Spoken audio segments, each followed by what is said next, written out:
Talata efatra amby roapolo ny volana May roa amby roapolo sy roa arivo de manao ny arahaba sy ny mbola tsara ary ny firaretsoa antsika rehetra anana fahasalamana feno amin'izao maraina izao. Miatrika indray ity tontolo andro vaovao ity ary isika ihany koa miatrika izao fandarana izao miaraka amin'ny MBS sy ny radio Manda ary ny réseaux sociaux moa zany amin'ny alalan'ny Facebook na ny Meta zany sy ny YouTube zay mandray antsika any amin'ireo toerana rehetra zay tsy mahazo mivatana ny onjam-peo sy ny fahitalavitra. Misaotra ary miraba ireo teknisianina zay miara-dalana amintsika amin'ity maraina ity. Ny endriky ny fandarantsika taky ny mahazatra dia manana ny vahiny tompotrano zay miara-dalana amintsika isika rehefa talata ary samy manana ny fiavahany avokoa ireo solombavamboaka rehetra satria eto dia midadasika be ny adevitra resahany eto dia ao ny miresaka ny tontolo ara-toekarena, ao ny miresaka ny tontolo ny lalàna, ao ny miresaka ny tontolo ara-tsosialy ka rehefa miresaka sosialy ao ny tontolo ny fambolena, ny tontolo ny any ambanivohitra any, ny tontolo ny fiarahamonina an-tanàn-dehibe, ny mahakasika indrindra ny fiainany vaoaka isan'andro eny amin'ny misy azy eny, ny tontolo ny fampianarana na aty amin'ny ambaratonga fototra io na aty amin'ny ambaratonga faharoa fototra na aty amin'ny ambaratonga ambony dia samy manana ny fiavahany avokoa ireo solombavamboaka antsika izany. Ny filazana ihany koa zany amin'ireo vaovao mafana eto anivon'ny firenena dia tsy ho adinontsika satria dia miandry ny fivoaram-baovao tsika miakatra fitsarana amin'ity androany ity ny raharaha mahakasika indrindra Andramatoa Clémence Sarary Nirina ilay teny Akorondrano zany ny amin'ny fomba ny samborana azy dia hitantsika eo ary eo am-piandrasana ihany koa tsika satria raha ny vaovao fantatra dia misy raharaha ihany koa zay mahakasika n'Andriamatoa mbola Rajona koa zay hoara antsika ny fivoarana zany satria mbola miezaka mikaroka ny vaovao samihafa itsika. Ny vaovao hafa zay ho resahantsika ihany koa moa zany dia eny anivon'ny ministera ny raharaham-bahiny eny mahakasika ilay fanapahan-kevitra noraisina omaly fanaizanina zany dia ao anatin'ny andro ny Afrika na journée de l'Afrique isika ary misy ny fankalazana izany nomany ny vondrona afrikanina ho an'ny eto Madagasikara dia ho resahantsika rehefa avy eo daholo manodidina zany rehetrarehetra izany. Ny solombavamboaka moa mazava ho azy colonel député Rambo no miaraka amintsika zany na hoe député colonel Rambo zay angamba ny tena metimety kokoa ny député ny melo lalana azy zany colonel Rambo no miaraka amintsika eo zay voafidy teto amin'ny boriboritany fahaefatra fa ao aorianan'izay dia anana vahiny tena resaka sosialy ty tontolon'ny fampianarana no resahantsika satria misy fitarainana zay tonga eto amintsika amin'izao fotoana izao ka isika dia manoka baravarana ho an'ireo rehetra zay maniry anio hevitra any amin'izay marary azy amin'ny seha-piarahamonina samihafa any dia hampiakatra an'izay fitarainana izay tsika amin'izao maraina izao aorian'ny fanehoan-kevitry ny député Rambo zany.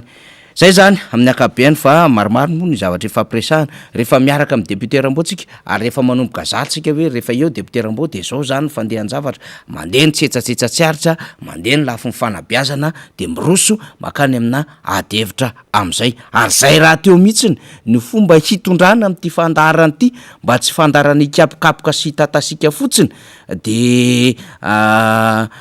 tsy mahazaka an'le endurance an'le tolona le ozabe rehefa avy eo fa tena mametraka tsara satria voamalitsika ny resaka anatin'ny asa lehibe ny hoe éducation na citoyen éducation citoyenne zany sy éducation na membre dia zany anaovantsika ezaka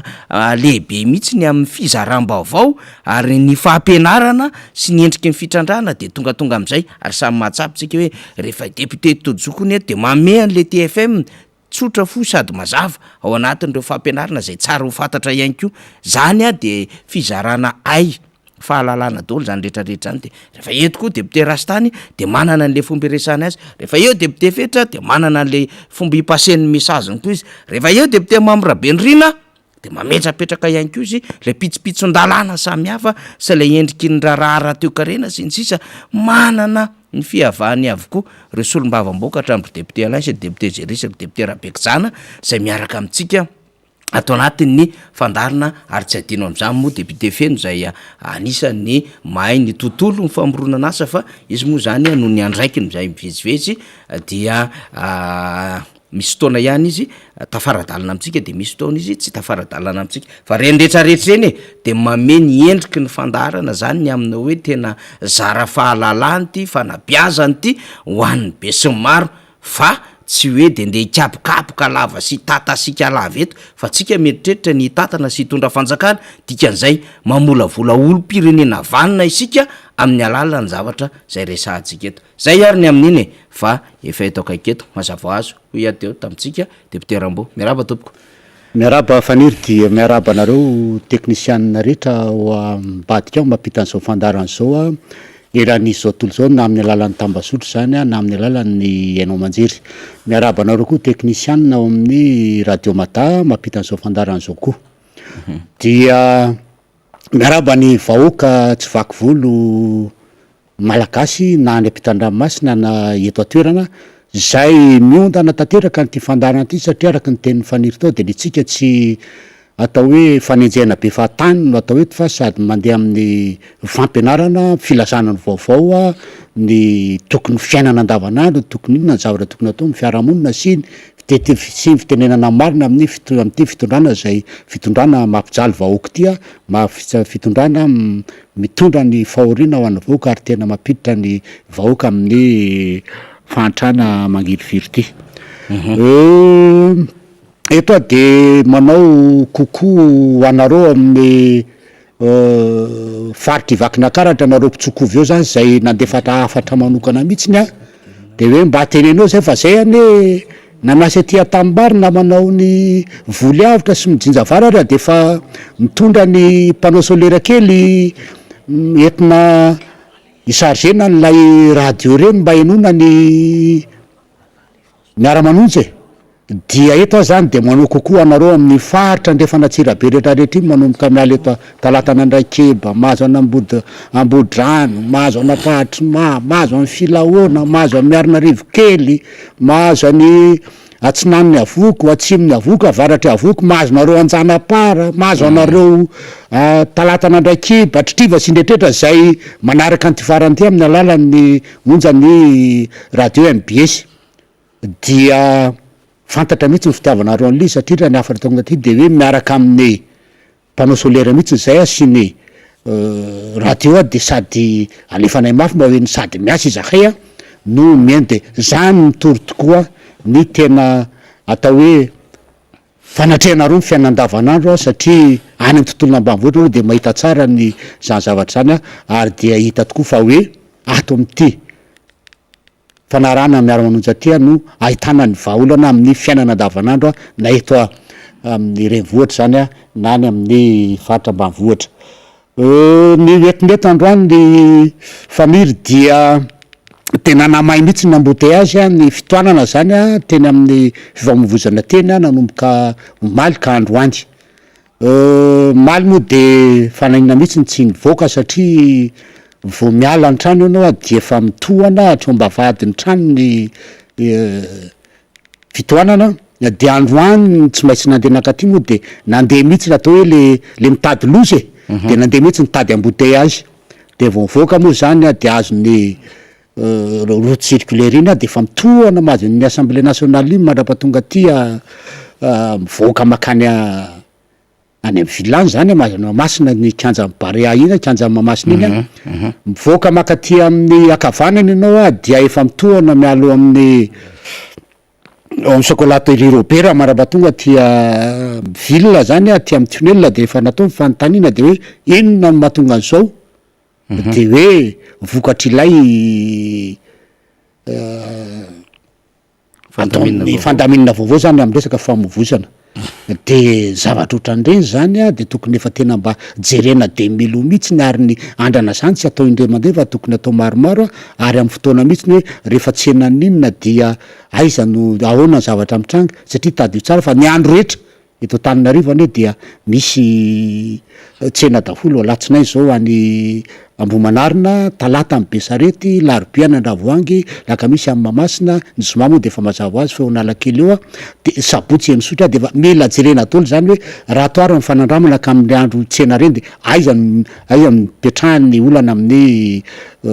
fifamoivozana zany zany zavatra any tokony efa denjerena de miloha zany fa tsy atao ohatrany fa manjary miteraka problème manika le fitohanana zany androany de tena nahita mihitsy nefa nanamana zao azy mifanenena andalana dia tsy mahita ary lasa kizitina be satria maninona eny ampitonana tômôbila no telefôna zay ataoko fa misy lalàna tsy azo atao kanefa tsy maintsy mandeha am'zany satria inona ny antony tara am'le fidirana any ampiasana de tsy maintsy mitelefôna ny any ampiasana sy namany hoe tena mba tenenao aloha fa tena tafiditra anatin'ny fitohanany ty rehefa natsona de treto am'zany hoe olona be de be oatra zany lasa kizitina amin'ny fiainana mahita an'le fitohanana dia nalasa ny fanarahana lalàna aza de tsy misy satria mbola tsisy lalàna angamba miteny hoe efa azo atao no telefôna eny amin'ny fitonana tômôbila fa mbola mipetraka zany zavatra zany kanefa dia ny olona hitanao eny an-dalana eny dia atao hoe nampitondra tômôbila nampitondra moto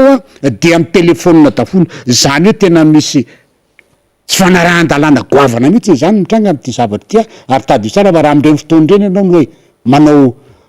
accident zany misy loza mitranga de tadio fa ilan'ny assurance fotsiny ianao satria to aminatin'ny fanarahan-dalàna ianao no mitranga ny loza dia mialamaina ohatran'ny namosotra alika ozy izy ny fitenenana zany tsisy tombontsoa anao ka tily embouteillage ty tokony eritreritra zany ny fanjakana amin'ny zavatra io ny tanànana Tananarivo sy ny reo atao hoe polisy izay mpanao ny fifamovozana mba tena hanao ny régulation tsara ny fandrindrana tsara ny fifamovozana mba tsy hitera-doza ho an'ny vaoka fa tena na fiarahamonina aza lasa kizitina satria za zao tsy sansy afantatra hoe le embouteillage tarane mba tonga an'le namako kizitina ohatran'izany fa mety ho zavatra fa dia lasa mieritreritra ny tena di fenakory iny nova orsa ohatran'iny ay kay le zavatra kay le resaka embouteillage mba tonga ny olona ho kizitina de tena tera-doza ary mahatonga ny olona tsy anara-dalàna amin'ny resaka hoe tsy azo atao no ny telefôna rehefa mitondra fiara eo mason'ny mpitandro filaminana moa mitranga zany rehetrarehetra zany de anjara mpitandro filaminana zany mandray ndraikina am'zay fotoana zay na mba anjarany mba misy natao hoe communication zany mba mazava momba ny lalany hoe tandremo fa aty amin'ny toerana ohatran'zao dia mitohana ny lalana atao inona fotsiny io radiona Tananarivo atao inona atao resaka atao inona fotsiny fa minona tsy ampiasana zany ny tokony hitranga zany ataona Tananarivo zany zavatra zany mikasika ny fampiasana ny radio io zay mba hitenenina hoe tandreo fa misy embouteillage am'zao misy embouteillage am'zao fa tsy apetraka ao fotsiny ka atsipy io zany momba n'izay zavatra zay na fa miteraka lolono amin'ny fiarahamonina le resaka embouteillage ary mety hitera-doza mihitsiny aza manarak'izay dia nisy fionana atao hoe nisy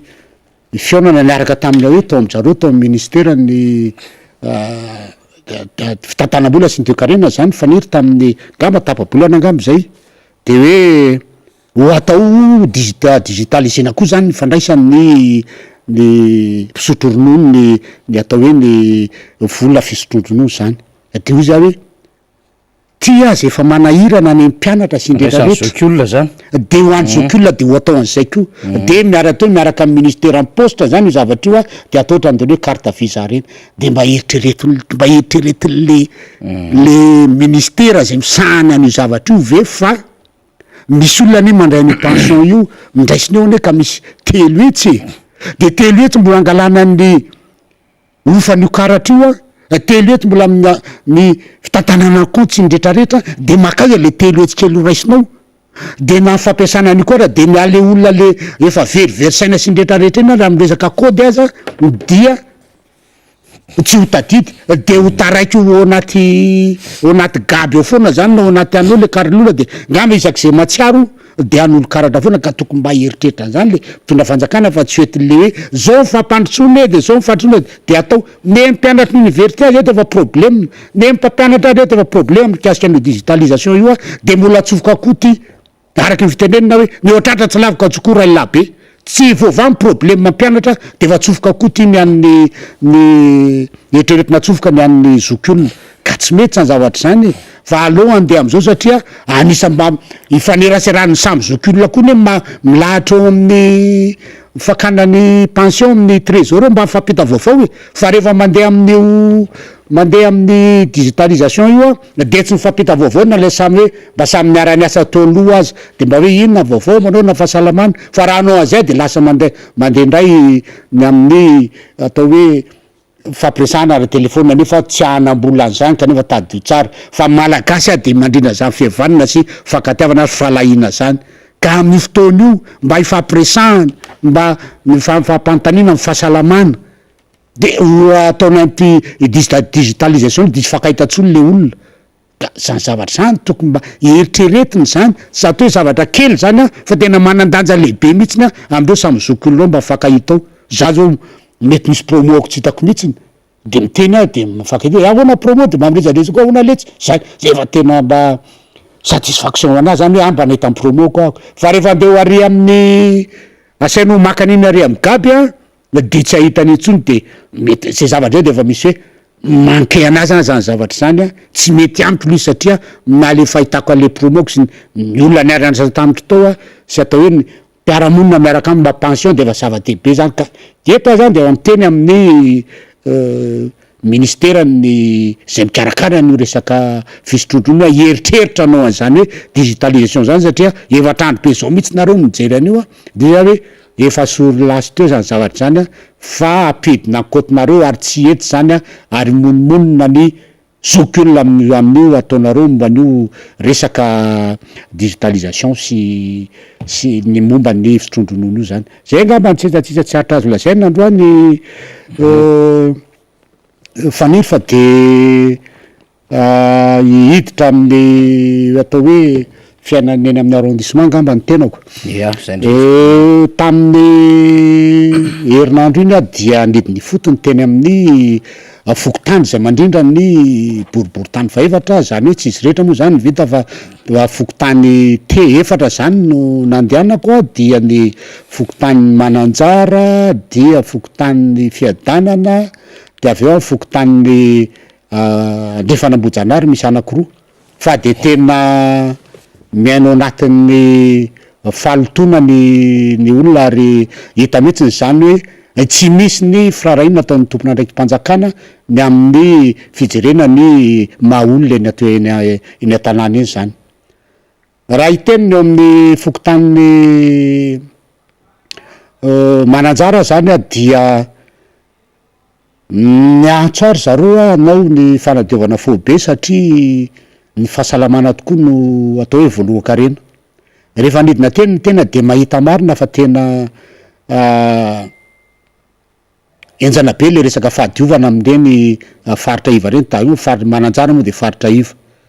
de inona ny antony antsona de zavatra tsotra fotsiny mba hijery zany hoe monsieur le député a tena mba pio zay amy resaka fanadiovana fa na ny moa za na ny volam-pokotany sy nrehetrrehetra naovana zany anadiovana dia tsy hoaraka nidina ny tena moa de nanonja zavatra zany fa dia nahita tokoa fa tena enjana ny fiainan'ny fokotany a ary zany le anisan'le fokotany tsy mba mahazo atao hoe mahazo an'zany fanampiana avy amin'ny fitondram-panjakana zany a fa de tena fokotany miaina ny herin'ny tena manokanao a ary dia nanao an'izay moa tena dia nanampy a araky ny tena hoe tena mba mila régime de name régime ny atao hoe ny olona rehetra nanao an'zany fanampiana zany faniasa fanadiovana zany moa ary tena nahita fa de tena atao hoe tena ao anatin'ny fahatrana lalina tanteraka ny olona ary tena ao anatin'ny atao hoe fangirifirina sy ny tebiteby indrindra amin'ny alina satria fokotany ray manontolo a dia zara raha misy jiro mirehatra tiako tenenina am'zany dia mandoa an'ilay facture ny jirama ny olona isan'andro ny isam-bolana mandoa an'ilay vola tokony alohany amin'ny fokotany hoe fa tsy mahasehaka ny atao hoe fividianana zany ampola ho an'ny fokotany zany eto a zany de miantso ny commune urbaine Antananarivo sy ny ministera ny angovo mba tena mba hijery akaiky ny resaka fanazavana ny any amin'ny tanàna any tsy ny any amin'ny arabe any tsy ny any amin'ny boulevard Ratsimandrava tsy ny ary amoron'ny rano canal Andretany tsy ny any amin'ny RNA zay no asanareo amin'ny miandraikitra n'zany jiro zany a fa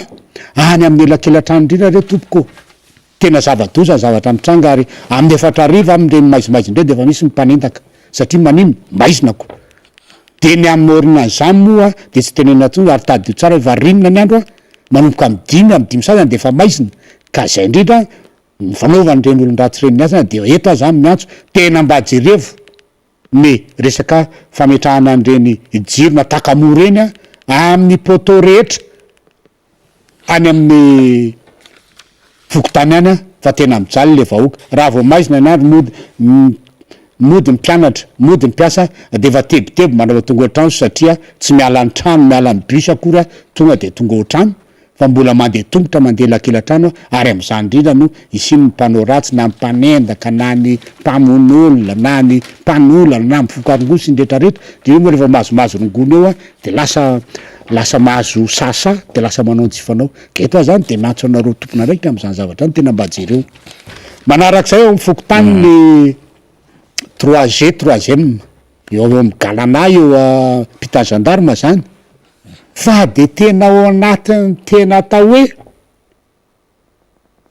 loto tanteraka mihitsy ny inona ny antony misy kanala fanarendrano zay avy aty ambony atsinanina rehetra mamoaka ny rano makany amin'ny kanala andre tany no tapenina n'lay sinoa na hazo an'le tany ao ambadiky galana rehefa no convokena le sinoa dia tsy mety tonga satria fantany zavatra taony fa tsy mety inona mahatonga alizy dia rehefa nalainy le tany to zany a de tsy fantatra aloha mbola petraka koa mifantany oona fomalaza an'io tany be io satria am'izao fotoana zao a dia misy an'reo olona mipetraka to zany a tao amin'ny boribory tany fa efatra mbola miady am'izao fotoana zao momba an'io satria efa tamin'ny andron'ny tetezamita no nalain'le sinoa io tany io a de hatram'izao mbola miady foana le satria tsy ara-dalàna rehefa azo lay tany raha buse de 1 mètre anakiroa nona fivoahan'ny rano maloto avy aty amin'ny ambony atsinanina rehetra aty mikidimakany mamoaka azy any amy kanalina andre tany dia nataon'le sinoa buse na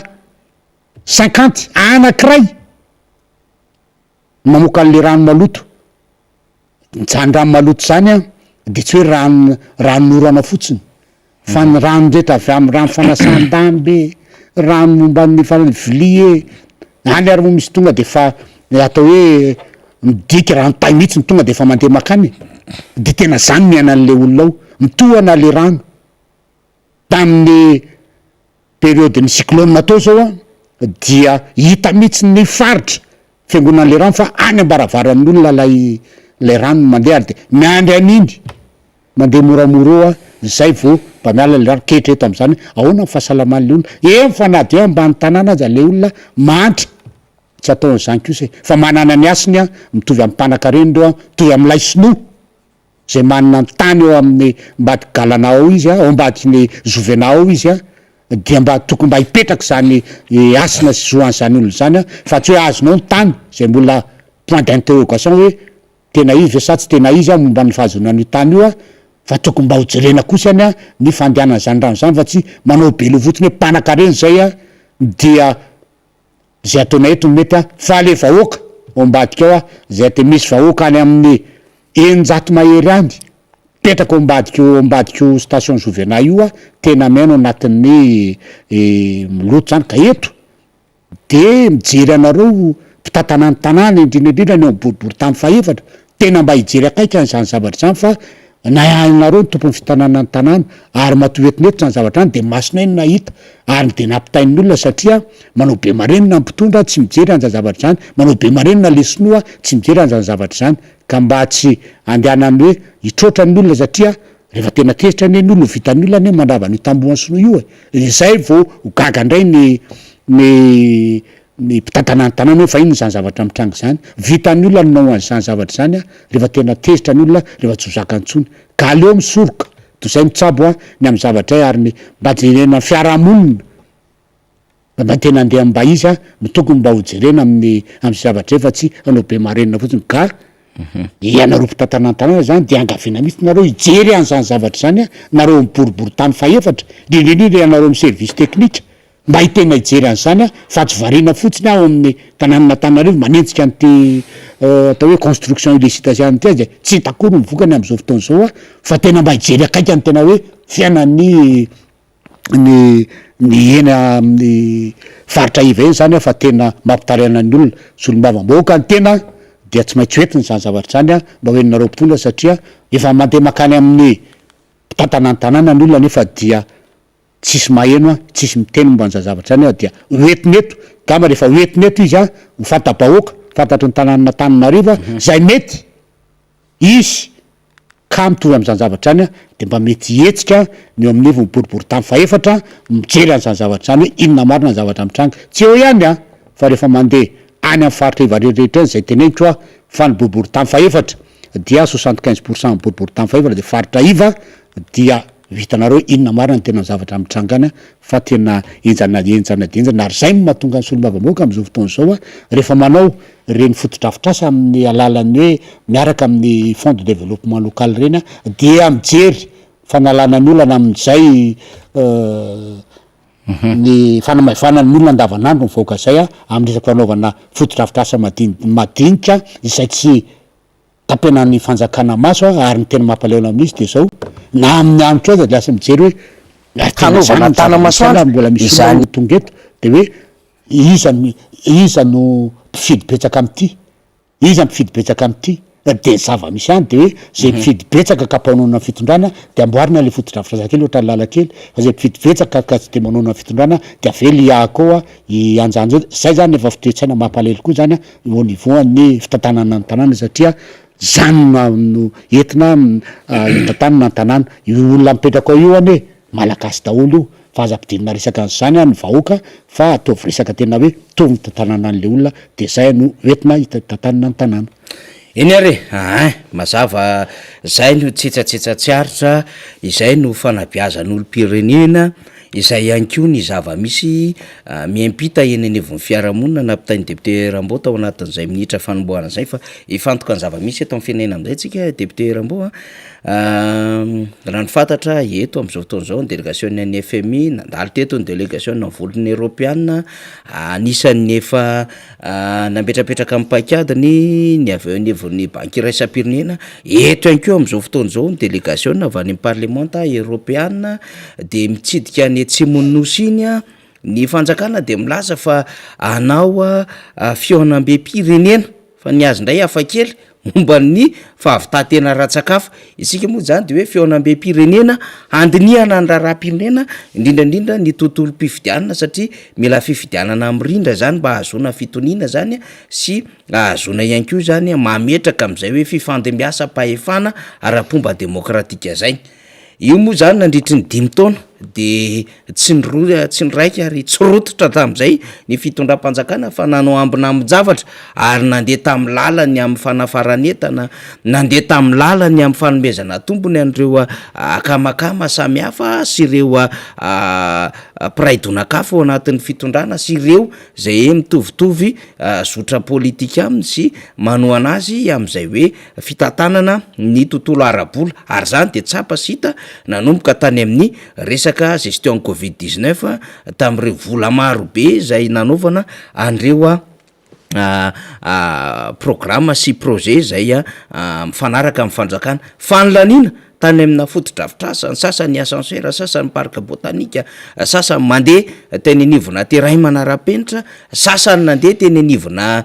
le terrain moa zany tsy hita hoe manara-penitra fa de hoe misy piste synthétique eo de misy gradin kelikely eo de fa manara-penitra iny zay am'le fitondram-panjakana nanaovana pavé teto sy teroa anahafahana nanao fitsidiana nanaovana EPP nanaovana CEG kely nanaovana lycée ino moa mbola tsy fantatra amin'ny tena isa firy marina moa vitan'le fitondram-panjakana fa na izy ary de tsy afaka manisan'izay satria mbola ao anatin'ilay hoe naseto amin'ny endrika ivelana kanefa manana olana fototra vahoaka malagasy am'izao fotoana zao efa elo olana fototra io satria nanomboka tany amin'ny 7 député Rambony hoe potika tanteraka amin'ny fiarikarenany malagasy ary de zao moa zany tsika zao raha ny vaovao samihafa de hoe mitotongana zay tsy izy ny vidim-bokatra satria fararahantsika zao ary manomboka mandeha koa ny campagne samihafa eo am'ireo produit zany a locaux kanefa dia sahirana ny tatsa amin'ny vidim-bokatra zay mandeha am'izao fotoana zao. Te hifantoka am'izay tontolo ny fambolena sy ny tontolo ambanivohitra zay tsika na de eo ara le fikasan'ny fanjakana no an'le hoe concertation nationale fa iny de femipaipaiky politika any amin'ny zavatra tsy fantan'ny andehanany a kanefa ny zava-misy aloha de io hitantsika io député Rambo. Marina daholo mihitsy ny zany tenenao zany faniry ary zavatra anankiroa angamba no tenaiko mba ny zavana tenenao tao de voalohany indrindra am'le resaka hoe concertation nationale zay mamaika andreo am'izao fotoana zao de ny akoho zany a dia hitena eto am'le tenenao tao concertation nationale momba ny mba ahafahana mandeha makany amin'ny fifidianana tena eken'ny vahoaka zay hovaliny eo ary tsisy korotana ary tena mba hoe mipetraka am'izany fifidianana madio sy mangarahara ary hoe fandimbiasana ara-pitondrana demokratika zany.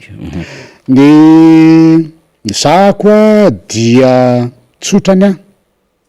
eto raha vao tsy miova tanteraka io lalàna momba ny fikarakarana fifidianana io araky ny teniny eo amin'ny Union Européenne zay mpamatsy volan'ny malagasy amin'ny resaka fifidianana io anisan'ny mpamatsy volan'ny malagasy anisany hoe mamebetsaka indrindra de le hoe consolidation du cadre juridique électoral. Zany hoe ny lalàna rehetra mombamomba ny fifidianana zany a de mila hojerena akaiky ary mila mafisina ary mila anaovana zay concertation nationale zay. Ka ny fanjakana am'izao fotoana zao dia namoaka an'ity décret hoe anao hoe momba ny refonte ny liste électorale io ane zavatra efa voteny fa anatin'ny folo taona tsy maintsy atao hoe fa ty le concertation nationale ty tena mba hijerena mihitsiny hoe le fifidianana zay ain-dehibe amin'ny fitondrana ain-dehibe amin'ny fampandrosoana Madagasikara satria tadio fa zay olona lany amin'ny fifidianana madio sy mangarara ary eken'ny vahoaka eo ary tena anatin'ny fitonina no afaka ametraka mitondra ny projet de société any a ny vision ny amin'ny fampandrosoana Madagasikara. Ka zany zavatra zany tsy mahitra retin-drano ny drano de hoe ataoviny refonte liste électorale singa anankiray io tokony hojerena ary raha tsy vita tsara ny consolidation an'ireo cadre juridique électoral io lalàna rehetrarehetra io a dia tsy laminy ty refonte ty zany hoe ny fahavitanan'io consolidation ny cadre juridique électoral io zany a no mahatsara no ahitambokatra ny am'ty fanavozana ny liste électorale ty. Ka zany zavatra zany tokony mba eritreretiny zany ty resaka abitolo fotsiny fa fahitako an'ty a dia satria ny teny an'iny ny Union Européenne dia hoe efa be de any tsika fa aloha de mba tenenany ty fa dia tsy ho atao amin'ny tena rehetra rehefa de efa ny teniny hoe efa manisy ny teneninay ane ary zay ny fomba ty fitondrany ty efa manisy ny teneninay ane fa misy nataonay ane tao anatin'ny recommandation anareo de atao io kanefa le zavatra ataony tsy tena mitondra any amin'ny tena tanjona tena tadiaviny le firenena fa mandehany amin'ny tanjona zay ibodon-toerana hitondrany ny fanjakana zay atao hoe matozy mibody zany a de fa matahotra izy zany a raha ohatra hoe tena atao masavy ty fifidianany ty ka zany zavatra zany tsy mety ary ny zavatra mitranga zany afokotany any ny faniry ary tenena amitsika rehetrarehetra eto Madagasikara zany fa de eo misy eo amin'ny misy atao hoe sivy-pokotany eo boribory tany faefatra mba namany tena ihany zay tsy ho tenenketo satria raha vao teneneto hoe fokotany ary tonga de fa ho avy ndray ny taratasy aveo de asoro fa miaraka amin'ny député Rambo fa de fa misy fokotany zao enina nisaka tamiko lehibe apokotany de hoe monsieur le député ka momba an'le refonte li zany hoe le lisy mpifidianana ny lany any andro radiolina ny nalevany zareo eo hoe kanefa raha mifahafantarana azy zany refonte zany dia tokony lay ralina teo no nalefa de avy eo am'izay anjaran'ireo membre ao amin'ny agent électro amin'ny fokotany no mandeha mitety ny tokantrano mijery ny hoe aizy reto olona reto ahoany reto inona vaovao ato de manamafy ave le olona fa ny zavatra mitranga am'izao fotoana zao apetrako ao amin'ny lehibe amin'ny fokotany fotsiny lay lista dia tsy misy toerana fanetanana an'izany hoe tongavy nareo fa tongaty ty zavatra ty fa mipetraka ao fotsiny raha tsy lehibe amin'ny fokotany zany miteny hoe tongaty le izy dia miako ao fotsiny de dikan'izany zany raha fahafantarako azy dia ilay lista zay nalan'ny fitondrana am'izao fotoana zao nisy n'ilay doublon 1,200,000 no tonga ao de atao mipetraka ao fotsiny hoe efa latsany amin'ny fokotany lay lista fa lay tena lista le tena tokony avozina zany fahitako azy ary tokony misy recensement tokony recensement de efa mipetraka any am'izany de efa jereseny am'izay fomba anaovany azy any de azagaga isika fa rehefa tena tonga koa ny fifidianana de tsy fantatra ntsony hoe lista inona mariny ty mivoaka ty na lista inona mariny zavatra nitranga ane de zao hoe fianakaviana anakireo mifokotanina eo efa mianaka izy de hoe lista par ordre alphabetika ny fivoan'ny ny eo amin'ny listiny mpifidy zany dia izy mivady ray aman-dreny ao am'le fokotany misy azy nefa zany olo zany eo mihitsy no mipetraka hatram'izay de le zanany ery amin'ny fokotany ery apita any no jerena any no hitany le zanany nefa samy mitovy anarany any ohatra hoe Rakotomalala zany de Rakotomalala de tsy eo manaraka ao fa ary amin'ny Rakotomalala hafa ery amin'ny fokotany hafa no hita le zaza anankiray le zaza anankiray any amin'ny fokotany hafa zany hoe rehefa kamo zany le olona ka tsy maintsy hita hoe aizy dia mazava ho azy satria reo olo reo mazava ho azy fa tian'ireo olo reo de mazava ho azy fa tsy mifidy de efa fery vato anankiroa zany ny antoko de zay ny fomba ratsiny le fitondrana ary mbola anaovany amin'ny zavatra io am'izao fotoana zao ary zay no mahatonga atsika miteny hoe tena hatraminy any resaka hatramin'ny CNI ane tokony tena tafiditra ao anatin'le hoe consolidation cadre juridique électoral io fa tsy ty resaka liste électorale ty fotsiny zany tokony efa jerena daholo amin'ny zavatra io fa le fanjakana mihitsy ny tena misy manao mauvaise foi ary te hametraka mihitsy hoe te hiboto an'le toerana amin'ny 2023 hoe ataonay zay tsy maintsy malana any ary atao daholo ty fika maloto rehetrarehetra ty araky ny teneniko tao hoe olona ray tokantrano ve de fokotany telo samy hafa misy azy zany de zavatra tena raha fito izy zany de eritreretra hoe ao amin'ny arrondissement anankiray de any amin'ny fokotany fito de izy mieritreritra hoe raha Haut-Sonérano izy no Haut-Sonérano no mipetraka de andeha any Ampiafy Lambody-Rano zany izy no andeha hijery hoe ty ny anarako sa tsy aty ny anarako zany zavatra zany mila jerena daholo fa tsy hoe ty liste ty fotsiny de ohatran'izay koa ny amin'io resaka hoe ty bulletin unique ty io bulletin unique ty one ho an'le firenena zay nisy gidragidra ny nanaovana an'io ary ny imposé ny tany amin'ny communauté internationale mba afahandrareo hoe raha tsy zao de tsy anampy zay efa tsy misy gidragidra tsony fa efa tokony tsy izany tsony nandeha am'izao fotoana zao hoe satria na ny olona anao an'io de sahirana ny olona anao satria na famakina teny na numéro de ho sahirana fa mbola ilaina ve zany am'izao fotoana zao zany tokony etreretinao anatin'io cadre juridique électoral io daholo zany rehetrarehetra zany tokony ho jerenany hoe raha ohatra lolo ka tsy anaty lista ahoana ny tribunal nen'olona jereo ny tany à la France nen'olona rehefa tsy tonga de ao anatin'ny bureau de vote tonga de efa amin'ny phase circonscription tonga de efa misy tribunal io tonga de vita afaka mifidy tonga de zay zany zavatra zany tokony mba ho jerena daholo zany zavatra zany fa tsy atao resaka abitolo fotsiny hoe zay tsy anao raha tsy am'ty refonte ty fotsiny le refonteny liste électorale io efa asa folo taona voateny tsy maintsy atao izako ny folo taona fa ny zavatra tadiavina am'izao fotoana zao ao anatin'le concertation de tena mba isyny lalàna tena madio tanteraka mihitsy mba hitovy ny atao hoe ny erzika ho an'ny candidat rehetra na fifidianana mba samy mitovy a fa tsy hoe ny candidat-mpanjakana mahazo tombodany mahazo vana satria eo amin'ny dolony rehetrarehetra na fampiasana fitaovam-panjakana na fampiasana ny olona na fampiasana ny vola sy ny rehetrarehetra fa aza candidat tsy eo zany a de manao sovalin-drobson hitady vola amin'ny aiza no ahitako vola aiza no anaovako an'izao aiza no anaovako an'izao ka sany zavatra zany a mila jereny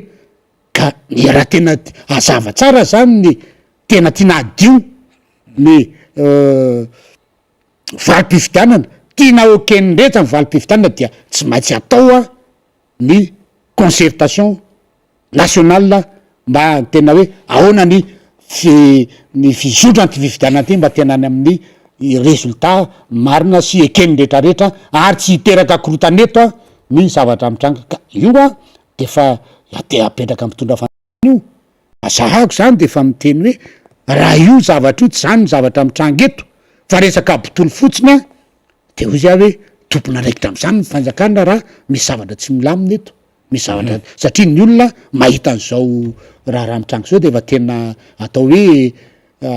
sahirana ary tena ataoko hoe ny manopa zany moa tsy mety tsony satria manopa olona zany voalazandrarana fa any anaty any de fa tena mandeha mihitsy nyfamizonana sy ny rehetrarehetra zany ka mba tsy hay tongava am'zany hoe ivoany zany ety ivelany amin'ny resaka korotana de tokony mba hitretra amy fanjakana fa tadio tsara fa ty Madagasikara ty a tsy an'ny fitondrana am'izao rery fa ny fitondrana am'izao a firy million no mifidy azy fa zay ny any rehetrarehetra ty fitondrana ty ary tadio koa fa mbola nisy olona be de be zay tsy miteny am'izao tsy miteny tamin'ny fitondrana iny ary manomboka tonga saina am'izao fotoana zao a tompony ty Madagasikara ty koa na dia mpanoatra moa de fa mazava ho azy fa ao anany tompony ny tompony ty Madagasikara ty koa ka oka azava ndresaka fa tsy any mpitondra rery ty ny Madagasikara ty ho an'ny olona am'izay mpanao fitondrana rery ty Madagasikara ty fa any natao hoe malagasy rery ty Madagasikara ty a na eo amin'ny fitondrana na tsy eo amin'ny fitondrana zay na amin'iny zany faharoa dia am'le resaka le hoe concertation tontolon'ny fambolena sy ny rehetrarehetra ara-tsakafo de hoy za hoe lay tsy haiko raha mba mahafantatra an'izany ny fitondrana am'izao fotoana zao a na atao hoe tena tsy nainany fiainana ambanivohitra mihitsiny zany ary tsy mahafantatra ny tontolo ambanivohitra fa ny malagasy ane dia 5 isan-jaton'ny malagasy ane ka sady mpamboly no mpiompy ny mpanjono e dikan'izany zany a sehatra zany fambolena fiompiana sy ny jono zany a dia tena tokony ho jerena akaika satria olona marobe eto Madagasikara no miaina am'izany zavatra zany ny zava-misy anefa dia ohatran'ny atao hoe atao faralahan'ny fampandrosoana ireo sehatra anankitelo reo satria raha jerenany ataon'ny mpitona am'izao fotoana zao eny amin'ny tontolo rehetrarehetra misy an'io a dia zara raha misy resaka atao a misy hetsika atao ka za mahita zany hoe ny ho atsika malagasy ary ny tenin'ny vahoaka ahako fa rehefa tsy miezaka mafy isika malagasy a amin'ny resaka fambolena sy fiompiana ary amin'ny resaka sehatry ny jono io am'ty taony ty a dia hiditra am'le tena fahantrana mangiry firy tena farahidina ary ho matinao neto ny malagasy a amy 2023 tenenako an'izany ty zavatra tsotra voalohany raha ietehatra fanampiana lava am'izao fotoana zao any ivelany a tsy hainao rery tsory no mahantra eto ka hoe tsy maintsy hijery anao ny hoe ho aty amin'ny araky ny fitenin-drareo ho aty amin'ndrareo ho aty amin'ny Madagasikara mason'izao tontolo zao malagasy a de tadio tsara fa malagasy amy fitondrana am'izao fotoana zao a dia tsy atao an'ireny hoe mpianatra mahafapo ny banque mondiale sy ny FMI fa anisan'le mpianatra maditra, mpianatra tsy mianatra lesona ary mpianatra tsy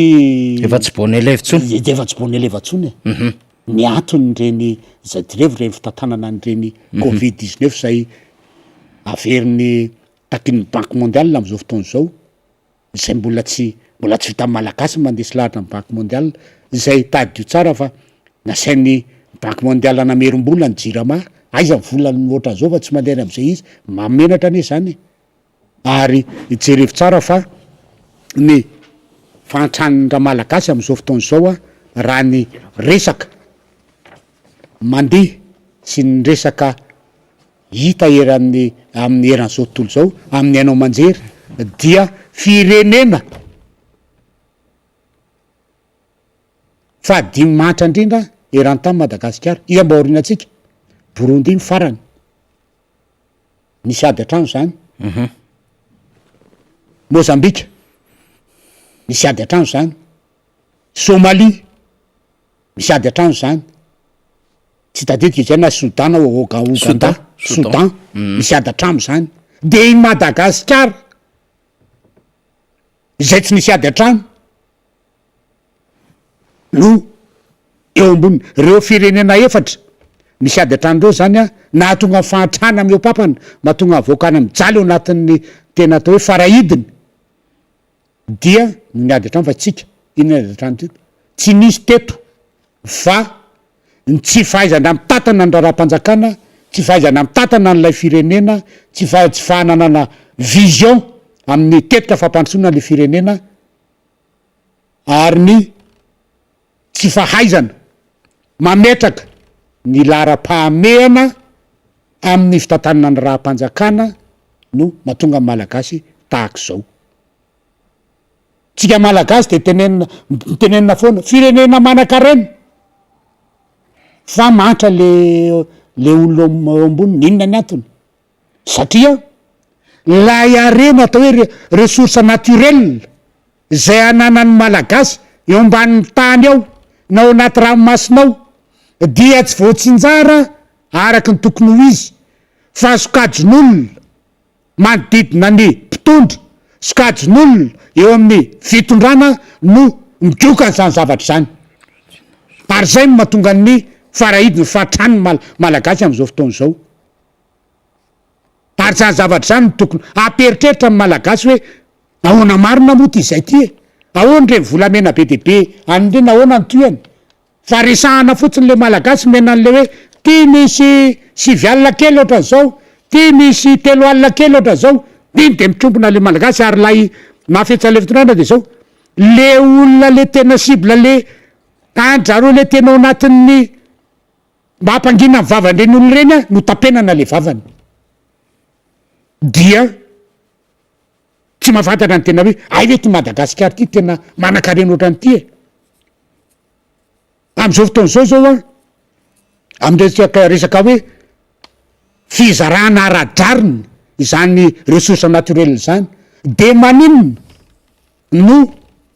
misy ampahan'olona zay mahafantatra amin'ny fitondranao afaka manao fitrandrahana arena kibony tany sy mandefa zany fa maninona ohatsy atao any daholo be de mikadra no atao mazava tsara fa misy apahana ane afaka mandefa e any ivelany any zay olona mba fatapatatra manodidina ny eo amin'ny fitondranao zany ane le tsy mety ane zany de le olona eto zany zay mivelona amin'io mamelona mivady aman-janany amin'io zay efa nakavola tamy banky ka manao ny mamerina ny mieritreritra nanao ny amortissement ny fitaovana amin'ny nanaovana ny fitrandrana io makaiza satria manino na itsy afaka mandefa any ivelany izy fa eto ihany zany ny zava-misy eto de mieritrerety koa hoe ny amy resaka fambolena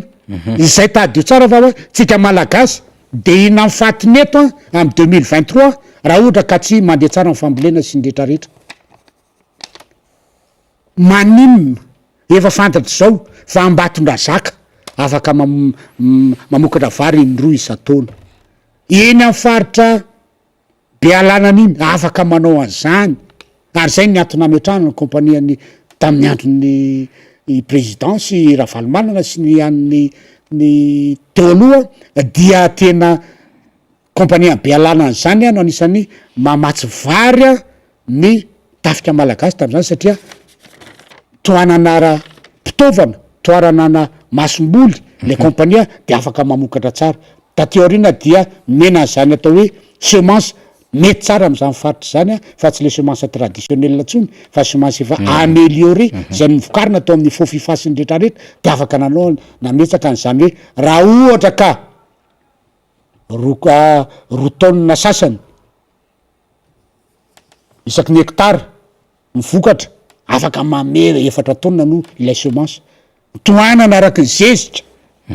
jerena tsara ny atao hoe ny zotrany ny atao hoe ny resaka ombany rano zany ny réseau hydraolika jerena tsara hoe ahoana ny dragaziny reny canal reny mba hahatonga ny rano vita tsara ny mitantana azy satria io rano io tsy hoe misy ny rano de tonga de tobasanao rano io tambary io fa io rano io a arakaraky ny andro de hoe raha zao tiny nalefa nikedina zao tiny no natao ny fanetsana zao ny avony rano afaka herinandro tia zao ny avony rano afaka zao tia zao ny avony rano zerenao ohatran'zany io fa tsy hoe betsaka andrano de alefa fotsiny de mandeha azy non misy an'zay mifambolena io any a faritry maro voahiny misy faritra intelo mamoka bary eo anatin'ny taona zany zavatra zany tokony mba raha tena hoe hiady marina momba ny tsy rampinara-tsakafo tsy ilainy zany fandanim-boly zany fa mila pina isaky ny faritra fotsiny reo piompy mpamboly sy mpanjondroa de vita fa tsy io ndray no andeha tetika angana hoe anao concertation fa tena mafy mihitsy ny ady an'ny Ukraine sy ny Covid-19 fa de hitanareo zao na hitanareo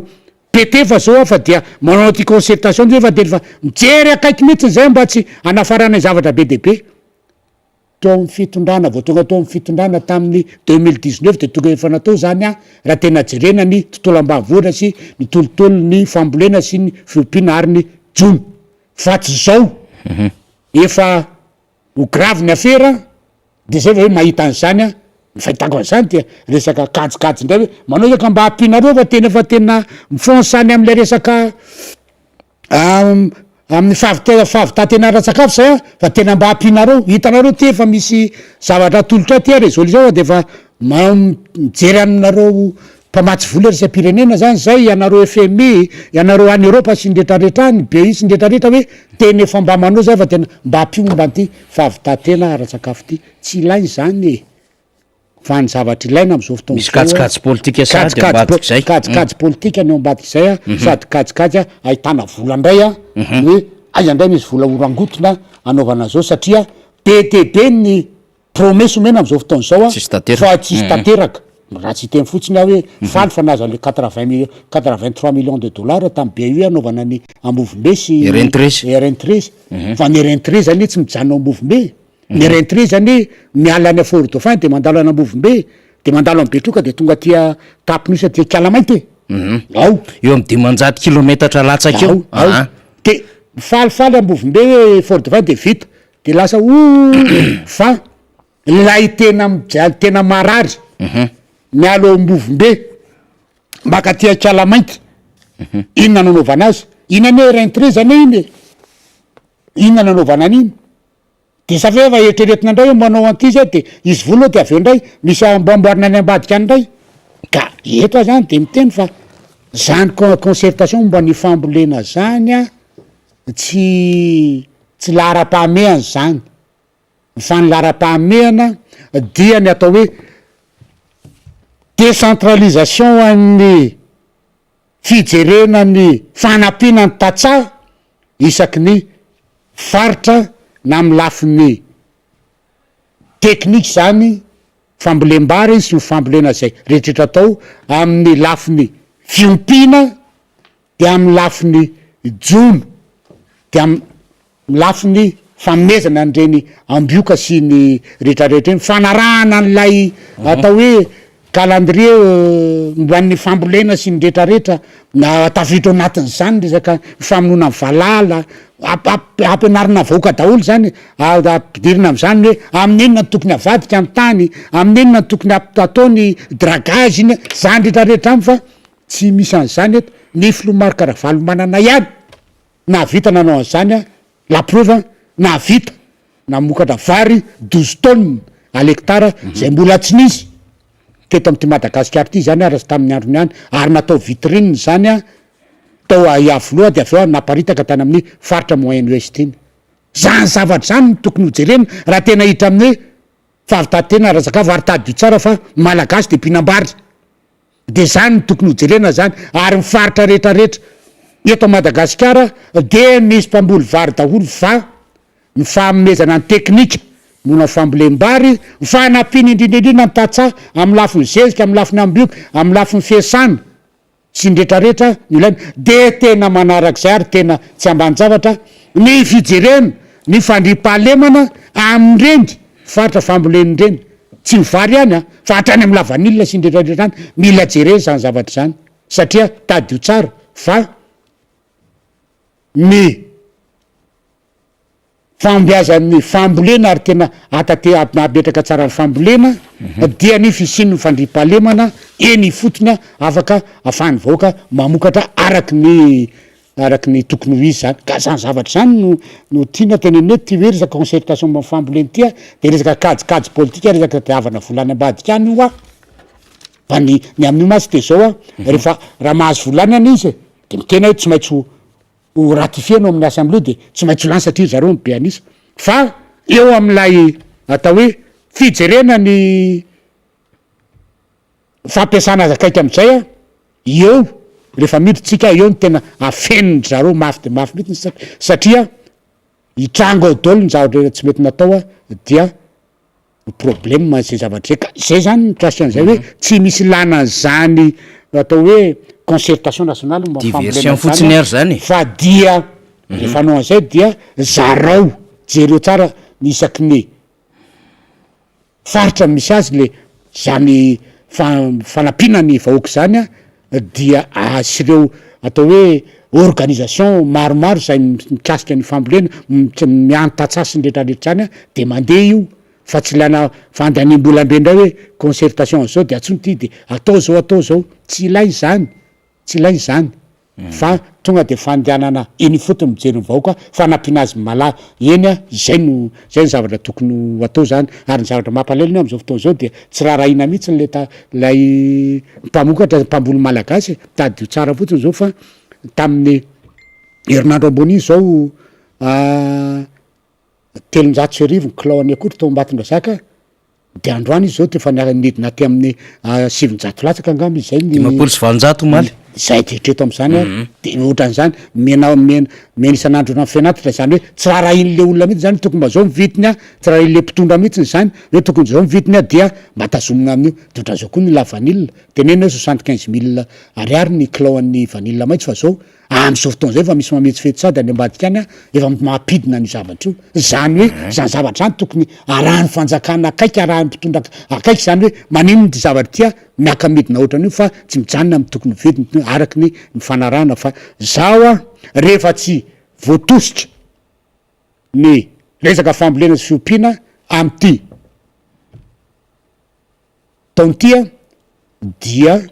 vokatry ny ady any Ukraine sy ny Covid-19 tsy fahaiza mitatana indrindraindrindra ty mpitondro tya de ho taraiky eto ny malagasy fa de ho faty anoanana eto raha ohatra zao no mitoy ary le vola kely mba 1,9 dollara mba ndesadresahana teo hoe io mba tsika mbola tsy tafiditra anatin'le tena mandry tsika de iny ara de iena ndray satria de fa namoaka ndray zao ny tany amin'ny banque mondiale sy zany États-Unis zay ny FMI fa rehefa tsy mahazo 2,15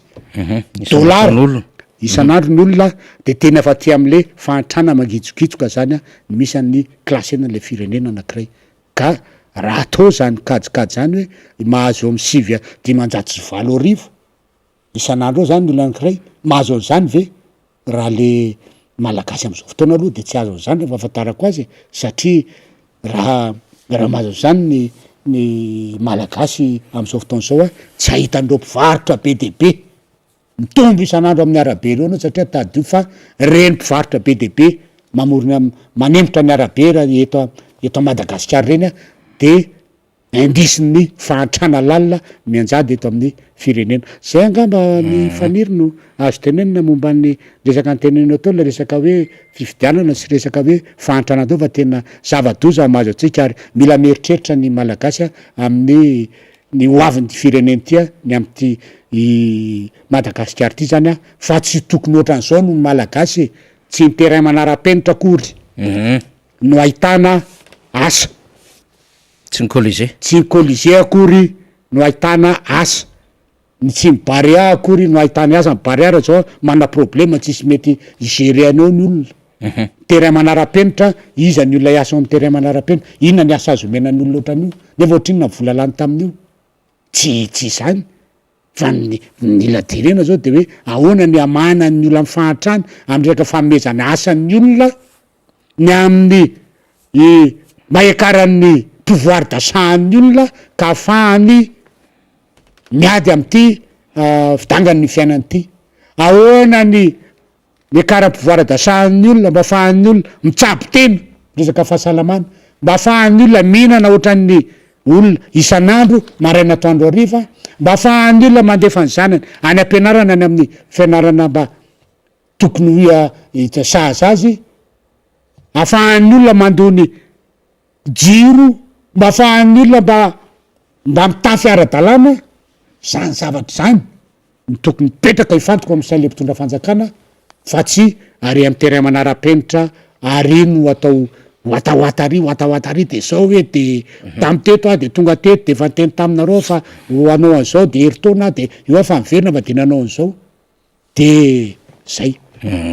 zany zavatra zany tokony amperitreritra atsika zay miaina ty miara-manonja ty hoe ny any ambanivohitra de fa hitanareo zany zay hoe inona ny tokony anampinanareo ny aty andrenivohitra tokony heritreritra amin'ny hoe inona zany na marina zany ny tokony ho atrehana ary tokony andraikitsika am'izany zavatra zany fa ty fireneny tya rehefa tsy tsika ny na izafo na ianareo miaino ah io mandraindraikitra de tsika ndraisina eny ary sady misetsikely député Ramboato aloha zany satria mbola iresaka kely rehefa aveo fa alohantsika mahaky commentaire vitsivitsy misy soratsoratra efa vonina to député Rambo de vakitsika mamify vavao tenisy oriny reo député eto amin'ny miara-manonja eto amin'ny MBS fa misy zavatra be tabe azo raisana misaotra amin'ny fampianarana adidy zany tompoko ary ampanetretena tanteraka no tenena zany ianao tovy razaka saika mba antany anao monsieur député Rambo mety ve ilay akanjo atao aorinany sezan'ny chauffeur le misy kitana na bokotra be caron reny ohatrany be de be ny fiara manao le izy ohatra zao hoentin'ny fanira zafy lay BMW anao iny nefa ianao le colonel de asiany faniry lay akanjo misy bokotra eo de tsy sa manakana ny faniry mba resao kely mombamomba andreny faniry tsy haiko manakambara am'zany ve député ny mahatonga camouflage angamba zany le tenue camouflé mahatonga manao le tenue camouflé dia mipetraka anaty tomobile de zavatra tsotra mangatsika de anaovako iny fa raha mipetraka ao tsy midika akory zany hoe tsy azo zavana fa azony olona rehetra zavana ary tsika manaraka lalàna tsara dia aseho karatra sy indretrehitra de zay fa tsy problème mihitsy ny resaka hoe camouflé fa lay tenue ka misy galona izy raha ohatra manamboninahitra an activité izy de azony atao zany fa raha ohatra hoe tsy manamboninahitra an activité fa ohatranay misotro ronono de azonay atao ihany le izy fa zoan'ny mpisava ny manao police de la route no manakana de mijanony zay de manontany hoe ino ty de aseho mikaratra zavatra tsotra be zany tsy olana mihitsiny fa raha ohatranay tena ka mitsoka manao iny de hoe etretina hoe tsy ara-dalàna raha hoan'ny député Rambosalama aloha de jereo de savao izy de hoe manara-dalàna sa tsy manara-dalàna ohatra tsy manara-dalàna izy azo sazina ohatran'ny olona rehetra tsy misy olona tsy azo sazina eto akory tsy misy olona hoe impuni eto na hoe tsy maty manota fa rehefa tsy manao tsy mety izy sazina daholo na izy na izy mbola misy iady vinina arabaroelona ary nanao ahoana ozy izy lay 11 milliard mibe ny tanàna sy ny knap very anjaviny ohatra ny volamena tao Afrika du Sud sy Comore ve zay zany ny divine mino aho fa amin'ny mpiasan'ny knaps tsy tazapotsiny am'zany e ary efa nisange ny hetsika zay nataon'reo omary zao ny randrana syndikaly de manisan'ny miteny foana zany arahantsika eo foana fivoarany vaovao fa matoa zany tairy mibesy maro de lina zany tsika rehetra mino elsora zany de hoe manolotra ny arahaba ho an'ny miara-manonja rehetra ny aveto-kasan miarahaba anareo ihany ko miarahaba manokana ny député Rambo sy Faniry ary ireo teknisiany tena makasitraka sy makatelina Faniry tamin'ny fandarana natolotra omaly ary anisany tamin'ireo mpitolona Ravao ikoly izay io izahay mivady ary raha kotsy ny tenako misaotra betsaka namerina ny sotoavina rehetra voazimbazimba n'ilay raha tsy manjary ity fa ilaina tokoa ny famerenana azy ireny mba hisaitsainana lalina de misaotra indrindra tompoko makasitraka miora razana jatovo isika avy aty amin'ny fanoherana zamana tena fifidianana madio zany iandrajoelona nge io aka ho ipirina éléphant de fer na favao maika mamotika firenena ho lafy ihany Madagasikara raha mbola ireny eo fifidianana madio ny tanjona nefa mpifaninana efa mahafantatra fa tsy tafavoaka izy de manao hevitra maloto zay nefa vetesitsika isan'andro eto ary ifampitezana eto mba andraisany tsirairay ny andraiky ny sahaza azy momba ny fizotra ny fifidianana sy fiatrehana ty fifidianana ty zay tena aindehibe amin'ny firenena eny ary député Rambo enao anisan'ny tany Anjorobe niaraka amin'ny filoha Marakaravalo manana tamin'ny alaka misy teo anisan'ireo solomamoaka tany ianao tena anisan'ny taraina ny vahoaka tany ambanivohatra tany tsy fahita firy le kidina pinina malagasy samy malagasy zany ary tena vola be tsy toko tsy foroana no tena takin'ireo mpanao kidina pinina ny commune rehetra ao Anjorobe de saika voatetin'ireo dahalo ary tsy any amin'ny alatrontsony zany ny zava-misy raha ho any Anjorobe zany tsy eolatretra ny alabotry tsony ohatra nahazatra taloha fa kidina pinina ary kidina pinina de tena mamono olona mihitsiny zany reo dahalo rehefa tsy azony zay alaina fa nahazony ara le izy de vonondrareo le ianao anisan'ny manam-boninahitra na de hoe misotro ronono ary fa nanana am'izay hoe tena fahafantarana ny tontolo ny fandripahalemana ny fitantanana an'zany misy azo ambara ave am'izay satria miaino antsika koa ny vahoaka an'Anjorobe zany de mba tsara mba hahafantarany rehetrarehetra zany indrindra le fitondram-panjakany ty varina manohitra amin'ny mpanohatra ary mampiasa mpitandro filaminana mitodika makany amin'ny mpanohatra kanefa ny ambanivohatra any ohatra ny déplacement nataontsika farany teo tamin'ny lakamisy de tena mitaraina mihitsy ny vahoaka ahoana nataon'izy ity satria eo Anjorobe tapitanany hoe 7 kilometatra miala eo de misy an'izany kidina piny zany maika le manodidina 20 dimapolo 30 sy ny sisa député Rambo marina tokoa zany Faniry ary nampihetsi-po tokoa ny zavatra mitranga amin'ny faritra Anjorobe io ary nahatonga ny olona moa nanatona hoe misy député colonel ao fa de aleo mba tena mba iresadresaka aminy manao inona ny tokony atao na amin'ny fiadina am'ty tsy fandriam-pahalemana ty io ngamba tonga dia araky ny fitenenana hoe ohatran'ny défense nationale ihany io ny défense zany dia global izany hoe zay globalité an'izay zany dia iandreketan'ny rehetrarehetra ary ny zany défense zany dia momba ny zavatra rehetra de ohatran'izay koa ny resaka ty tsy fandriam-pahalemana ty ny tsy fandriam-pahalemana io dia global koa io zany hoe ny olona rehetra zay olona zany na ny any amin'ny civil na mpitandro filaminana dia tafiditra ao anatin'izany fiadina amin'ny tsy fandriam-pahalemana zany ary ny atao hoe ny sehatra rehetra momba ny mandrafitra ny fiarahamonina dia tafiditra ao anatin'izany koa fa ny amin'ny hoe andraikitra fotsiny zany no mizara tonga de raha ho tanisana eto moa zany rehetrarehetra zany de tsy ho vita na ho ariva aza ny andro fa tonga dia ho zaraiky roa ngeza be fotsiny lay izy de voalohany inona no andraikitry ny da hoe ny civil am'izany fiadina am tsy fandriam-pahalemana zany inona no andraikitry ny force de l'ordre ny am'izany mpitandro filaminana am'izany fiadina amin'ny tsy fandriam-pahalemana zany de zao zany ny andraikitry reo atao hoe ny aty amin'ny civil aloha zany a dia voalohany indrindra araky ny tenin'ny président zay a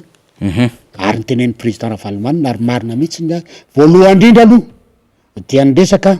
tsy fanarahana discipline misy eo am'le tanàna, tsy fanarahana ny toromarika misy eo am'le tanàna, tsy fanarahana ny fitsipiky ny fiarahamonina eo am'le tanàna ary tsy fanarahana lay atanatohatra eo am'le tanàna. Tadio tsara va reny olona mpanao kidnapping sy mpanao asa maloto reny sasa ratsy reny ane de tsy izy reny fa tsy aizy tsy avaizy reny fa olona avy eo tanàna ary mahafantatra ny eo am'ny tanànao ihany na avy ana fokotany manodidina mahafantatra ny eo am'ny tanànao ihany ary olona eo tanànao ihany no miteny mampiatso an'ireny mpinamana am'ireny miteny hoe misy an'izao atao aminay, inona ny tokony ataony eo am'ny tanàna misy an'izany, tokony ataon'ny tanàna de zavatra tsotra apetraka aloha lay atao hoe vomiera ny fandriam-pahalemana eo am'ny tanàna move président fokotany sefim-pokotany am'izao fotoana zao mba maharaka an'izany fa hoe misy an'izany raha tena filoha sefim-pokotany tena fidiny ny vahoaka izy a de mahafantatra tsara an'izany fa le sefim-pokotany tenitendrena amresaka kadikady politika fotsiny tsy de mivaky lo loatra am'izany a fa ny azy a dia zay inanany isan'andro zay ahafahany ampiasandreo atao hoe mpanao politika rain-danindreo am'ny resaka eo tanànao zay no atao fa raha tena sefim-pokotany ka fidininy vahoaka mahafantatra tsara ny fampandrosoana eo tanàna izy a de mahafantatra an'izany hoe voamera ny fandriam-pahalemana zany hoe rehefa misy ny voamera ny fandriam-pahalemana de efa mena toromarika reo zany a mikasika ny hoe ahoana ny fiambenana ty tanàna ty fiambenana ty tanàna ty de voalohany indrindra aloha ny olona rehetrrehetra eo tanàna de tokony manana atao hoe passeport manana taratasy soratra marinao zao am'ny fokotany zay olona ka tsy misoratra eo zany de tereny hoe tanynareo misoratra ary fa tsy mipetrapetraka afatany eto fotsiny na olona vahiny aza de manana taratasy ny passeport de misoratra hoe ary amin'ny boky fanisambahinina ary amin'ny président fokotany a de misoratra ao anjara voamera fandriam-pahalemana zany faharoa manarak'izay rehefa vitsy zavatra zay de anjaran'io voamera fandriam-pahalemana io natao hoe ohatran'ny atao ihany zany ty hoe défense villageoise de fampianarana ny olona any ambanivohitra zany anjarany eo amin'ny voamera fandriam-pahalemana io a mampafantatra amin'ny alalan'ny fitadiavana ny zava-misy a ny amin'ny manodidina ny fokotany misy azy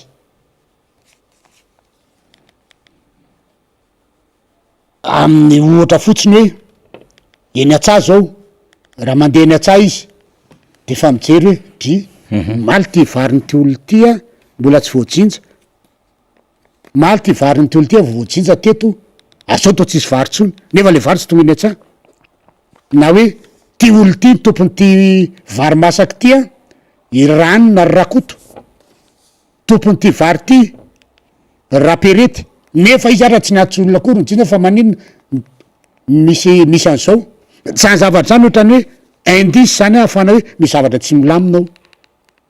na ohatran'izany ko ny eny amin'ny vola tanety sy ny rehetrarehetra de ohatran'izany ko any fahitanany olona miodeo de eny amy tanàna eny ka zany zavatra zany zany a fampianarana ny olona hoe zany ny zavatra tokony atao ny voan'ny fokotany zany hoe zany zavatra zany zany a de tokony voarakitra tsara ao anatin'ny fitantanana ny fokotany zany a ao anatin'ny asan'ny voamera fandriam-pahalemana de ohatran'izay ko amy fijerenan'ireny ohatrany hoe ny olona hoe mba manana kara-panondro daholo ve ny olona eto tadio tsara fa ny olona rehefa tsy manana kara-panondro dia tsy mazava izy zay na isaky ny antanina de hoe mbola tsy hitako fa mbola ary tsy mazava izy zay ny antony de zao raha isy-potsiny maty izy raha vo manao resaka maloto amin'ny kara-panondro iny de ampiakarina le izy a hoe raha zay any fokotany de ampiakarina makaty amin'ny commune de tokony hipetraka ohatran'izay ko ny drafitra momba ny fandriam-pahalemana amy commune de miakatra ty amy district sy ny rehetrarehetra fa zany zavatra zany atao hoe hiérarchie tokony ho arahana mikasika ny fandriam-pahalemana fa tsy misy an'izany na ny fitenena hoe misy olona tonga ao a tsisy passeport de efa tokony heritreritra misy olona tonga ao a mandalondalo matetika eto olona mitovy tokony amperitreritra, misy olona fahafa mandalo amy tanao zay tsy misy isan'andro tokony eritreritra. Matoa izy manao an'izany a dia tsy maintsy ny olo tanànao ihany a no mampiatso azy reny fa tsy hoe andeha andalondalo fahatany eo fotsiny izy. Iny anankiray avahako zany hoe misy responsabilité civile ohatran'izay a manomboka any amin'ny responsabilité administrative zany manomboka any amin'ny chef bokotany a mandrapatonga aty amin'ny commune na aty amin'ny district. De avy eo any responsabilité any mpitandro filaminana. De responsabilité any mpitandro filaminana ray a dia misy ndray zany eo a ny atao hoe tokony hipetraka amin'ny paikady zany zavatra zany a ny amin'ny resaka fisafona. Tsy miato andreny toerandreny zay efa classé hoe zone rouge. Faharoa manarak'izay a de amin'ny fametrahana ny olona any am'ireny zone rouge reny a tokony atao lara-pahamehana ary tokony amafisina ny fitaovana eo aminy sy ny isany zany. Efa teneniko eto foana fa rehefa tsy arovana ny aindreo mpitandro filaminan'ireo a tsy afaky niaro izy satria tadio fa ohatran'ny ain'ny olona rehetra any ny ain'ireo mpitandro filaminan'ireo. Mamy ny ain'ny olona hoe mamy arovinareo zay satria asanareo zany fa mamy ko ny aina le mandeha hiaro atsika. Dikan'izany a tsy maintsy jerena zany zany zavatra zany. Ary ny fijerenana zavatra zany a dia tsy maintsy mena fitaovana izy. Ary rehefa mena fitaovana izy a afaka miaro ny aina de afaka am'izay a miaro ny olona. Fa matoa tsy afaka miaro ny olona izy a dia misy an'izay atao hoe tsy fahatombanan'ny fitaovana hoentiny miarika an'izay satria tadio fa ny olona manao kidnapping am'izao fotoana zao a de tena ary fitaovana ka rehefa mahatsiaro izy hoe fitaovako ty ambambany ohatra ny endrareo aria tsy afaky niaro mihitsiny izy ka atao ohatra hoe dalo afaka mitifitra anao, mpanao kidnapping afaka mitifitra anao amin'ny 200 metatra anao fa tsy afaka mitifitra an'izany fa PA no entinao hoe PA 50 metra anao natongavanao efa taraiky anao fa tofirin'ny olona. Ka zany zavatra zany zany a responsabilité globale ho an'ny rehetrarehetra ny fiadina tsy fandripahalemana anjaran'ny aty amin'ny civil, ny mponina, ny vahoaka miaraka amin'ny mpitondra mpitatana andraraha-mpanjakana, ny distrika sy ny commune ny mampahafantatra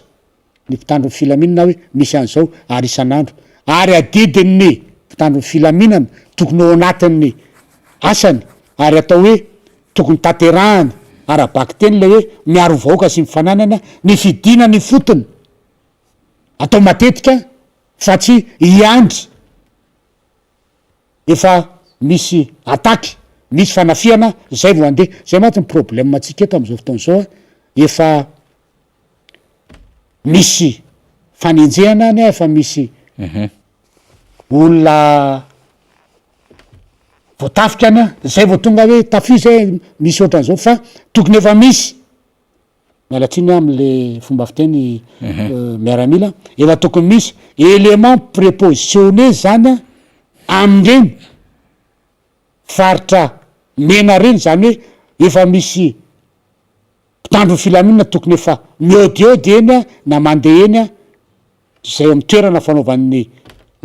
matetika anaovan'ny renitalo reny ny asa malotony na nyreny olona mpanao kidnapping reny a amin'ny tanàna de efa tokony efa isan'izay élément zay ka zay zany mila jerena zany zay zavatra zay ry fanira resaka tsy fandripahalemana fa io zany a rehefa tsy atao lara-pahamehana ny tena jereny fanjakana akaiky momba an'ireo mpitandro filaminan'ireo a dia landro reto fotsiny tsika hiteny eto fa rehefa tsy misy zay ezak'izay a dia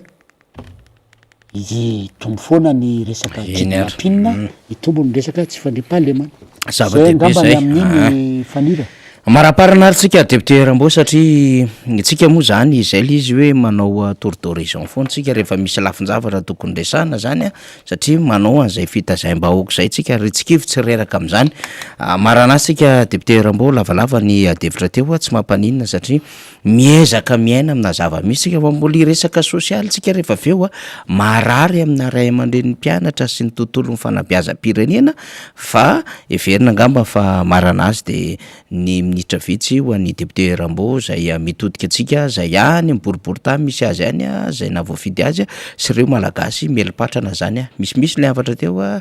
député Rambo de everina fa hamarana azy amin'ny kokoa sy ny fakahirezana angamba isika aloha. Ho antsika eto boribory tany faefatra zany dia efa naterina any amin'ny quartier général ny Abelira zany a ny atao hoe fiche d'adhésion tsika amin'ny membre ny bureau fokotany ato amin'ny fokotany 230 ato amin'ny mandrafitra ny boribory tany faefatra.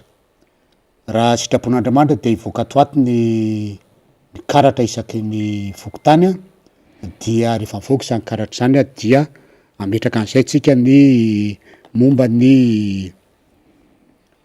fifidianana ny zay filohan'ny distim ato amin'ny arrondissement zany ato amin'ny boribory tany faefatra ka tena ametraka an'le tena rafitra de ny tantana ny antoko am'izay ato amin'ny boribory tany satria tadio tsara fa mampatanjaka ny atoko dia ny fananany rafitra mipetraka tsara ohatran'izay rafim-pitantanana mipetraka ohatran'izay ary mampatanjaka ny atoko dia zay resaka discipline zay. Ny team dia atoko manana mahizy azy atoko matanjaka ary atoko manaja ny rafitra rehetra misy eo aminy ka dia tsara hoeninareo zay zava-misy zay. Manarak'izay dia eto dia manentana anareo rehetra eto amin'ny boribory tany faefatra ny asa fampandrosoana ety amin'ny boribory tany faefatra de tsy hoe mifahatongavan'ny député colonel Rambo teny hoe zao ny zava-misy ary amin'ny fokotany misy anaina zao ny zava-misy ary fa ianareo mihitsy zay tena miaina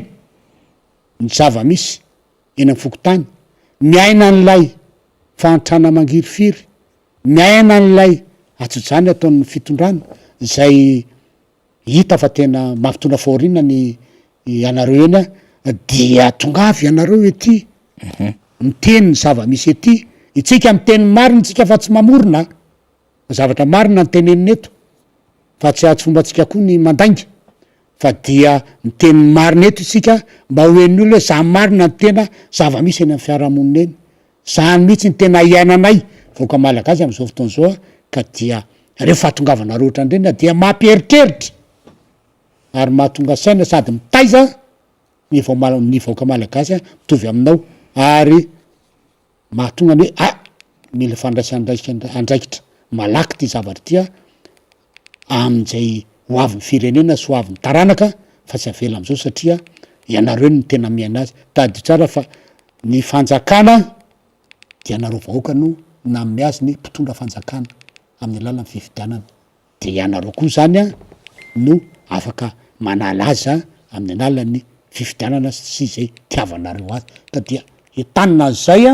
atsika rehetrarehetra zany am'izay fandraisana ndraiky ny tsirara izay fa rehefa tsy mandray andraikitra tsika dia araka le fitenenina hoe tsisy lehibe ohatran'ny vatolampy fa rehefa tsy miteny angereny mivorona mafe zavatra ngizabe anga am'izay fa dia misaotra tsika rehetra naharitra na mieny teto nandritra n'izay adiny ray sy roapolo minitra zay dia mangataka amin'Andriamanitra mba omeny ny fahasalamana trany ka hotratrany amin'ny herin'ny anoto zao indray ahafahana mitava sy midinika-keto izay andro anjara andraisana anjara am'ty fanaovana ny miara-manonjy ty veloma tompoko. Eny ary de makasitraka ny député colonel Rambotsika niaraka tamintsika tamin'ity maraina ity manomboka eto indray tsika de anana vahiny zay araky ny nambarako tamintsika teo de resaka ny tontolon'ny fanabeazana satria vao teo misy député Rambo ny teny hoe tongava raha misy zavatra marary atsika hitarainana tokony hitenena atsika de tonga eto am'izao fotoana zao a reo azo lazaina fa ray aman-dren'ny mpianatra birao anisany nitazona andraikitra tamina lycée lehibe iray eto Andrenivohitra zay manana ny marary an'izy ireo ary fampizarana ihany koa zava-misy eo amin'ny tontolony zay fampianarana sy ny fiarahamonina misy an'izy ireo zay dia horesahany eto zay fa alohany hidiran'izy ireo de alefatsika aloha ty élément ty zay interview natao na mpanao gazety ny MBS nahazona ity vaovao ity de iverina eto ny tena koa rehefa aveo zany. Tsy vao izao fa efa nisy ny olana ny amin'ny fametrana ny bureau ny Fram mateto amin'ny LMA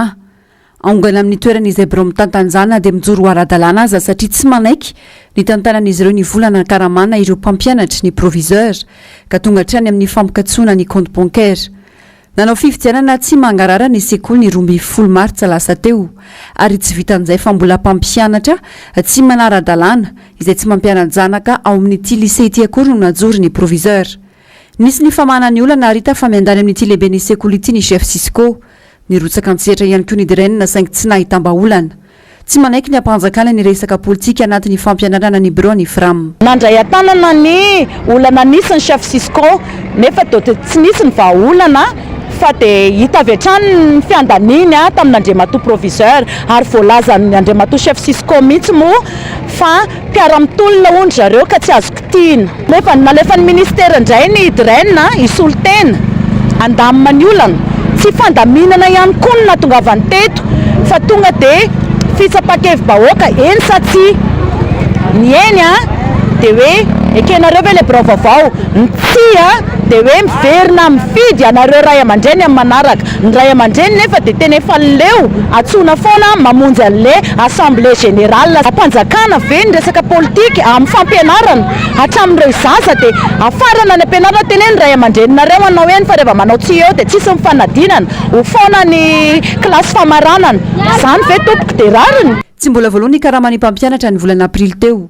ary mbola trosa ihany koa nandoavana ny karama ny volana martsa raha nambara ny birao amperinasa tsy efa amin'izy ireo no mahatonga ny fahatarana fa vokatra io fomba mamohitra ataon'ny proviseur sy ny naman'io. Rehefa ohatra izy ka manilitsilika anay sy mampiseho amin'ny alako bika tsy tiako tarehanay takinay koa fialany satria izy mihitsy ny fototra zao olana zao izy no antony mabloqué ny compte any amin'ny banky zay tsy ahafahana mameny karama amin'ny mpampianatra volana avrily izy mihitsy no antony fa tsy hoe araka le nidradradradrainy amin'ny ray aman-dreny androany hoe raha manao tsinareo de bloqué ny karama amin'ny mpampianatra tsy mahazo karama amin'ny mpampianatra raha manao eninareo de misokatra io tsy avy aminay tompoko ny blocage ny compte ao BOA fa noho ny ataon'ny proviseur sy ny chef Cisco ary monsieur Mémé ka takinay fialany rehefa ohatra ka manilika anay sy mankala anay izy. Manay mafy ny amin'ny fianaran-jana ny ireo ray aman-dreny terenankolaka izy ireo anaiky fividianana. Raha onana le mpianatra zany hoe tsy mahazo mianatra amin'ny latsinainy raha tsy vita eo raha tsy mandeha mifidy ety de tsy maintsy enina ataonao zany fa tsy manana ny soanao tsinona fa zay zany mitindry zareo atao hoe io de tsisy safidy tsony fa tsy maintsy manao eny ianao zany manaraka an'izay ataon'ny olona eo. Manana ny safidinay zay nefa de zay nyteneny moa de tsisy azonay lavina tsony le izy de tiana hazava le izy tokony ampifantarina tsara ny ray aman-dreny zao le olana de misy fiatraikany an'ilay ankizy zany satria izy anala examen de korontaninao am'izao fa maninona raha mba asiana fampiresahana le izy. Raha ny tokony ho izy amin'ny taona 2024 no anaovana ny fifidianana izay ho bureau ny Fram vaovao eo amin'ny LMA saingy izao atao amboletra izao ny fanatanterahana azy no ny tombontsoa manokany ny sasany. Androany no nanaovana ny fitsapakevitra mahakasika izay tsy nisy zavatra nipika satria vao teo ambavady ny mpanao gazety efa voasakana tsy nahazo naka vaovao. Mpanao gazety mihitsy za. Fa manino? Za zay mibaiko azonay direnina sy ny chef Cisco ny manonteny izany teo. Tsisy mahazo miditra mihitsy zay mibaiko azonay teo. Tsisy teo fa nisy be dia be teo androany daholo. Eny are iny zava-misy manahirana no mijeriny raharaha amin'izao fotoana izao nevon'ny fiarahamonina malagasy satria ahitana endrika tsy firindrana, fikorotanana, tsy filaminana, tsy fifampatokisana ny zava-misy any am'sehatra rehetrarehetra, ny tontolo ny orinasam-panjakana, ny tontolo ny fitantanandraram-panjakana, ny tontolo ny asam-panjakana, ny tontolo ny fanadina-panjakana, ny tontolo ny fampianarana ambony zay miankina amin'ny fanjakana na de mangataka n'izay fahaleovatena sy ny sisa de hitantsika eny amin'ny sehatra zay hifamatora ny ray aman-drenin'ny mpianatra amin'ny mpampianatra de miseho lay trangan-javatra ohatran'izany lycée moderne Ampefiloha iny LMA iny adevitra iny ka anisany nangataka ny mba hanio hevitra eto anivon'ny fandarina miara-manonja MBS Radio Madame miaraka amintsika am'izao maraina izao ny solitena zay mpitondra teny zany fikambanany ray aman-drenin'ny mpianatra anivon'ny LMA zany dia Ramatoa Razafindrahaja Lovan'Irina na Madame Lova araka ny fahafantarana be sy maro azy. Miaraba Madame Lova de misaotra betsaka ny safidy anio hevitra eto anivon'ny miara-manonja ary misokatra ho an'ny rehetra koa moa zany fandarantsika eo anatin'izay olana ara-tsosialy zay misy zavatra marihary anareo hoy ianareo misy afatra tianareo ampitaina hoy ianareo dia ny safidy anareo nandony mbavarina de nisokafana. Miaraba tompoko. Ary miarabantsika malagasy rehetra maheno sy mijery izao fandarana izao. Araka ny nalefantsika teo moa zany efa nisy fanadidinina atao mpanongazetiny MBS fa tsy niona tamin'izay tsika fa mba hiresaka lalindalina kokoa zany ity olana sedrainareo ity ohatry ny efa tsapatsapa ihany le olana Madame Lova zany raha le fanadidina melo lalana teo na lefantsika fa eto aloha de te antany fikambanana ray aman-drenin'ny mpianatra nareo fikambanana ny joraradalàna ve zany misy biraom-pitatana ve zany ovinona ny atrehana ny fametrahana anareo ary maharitra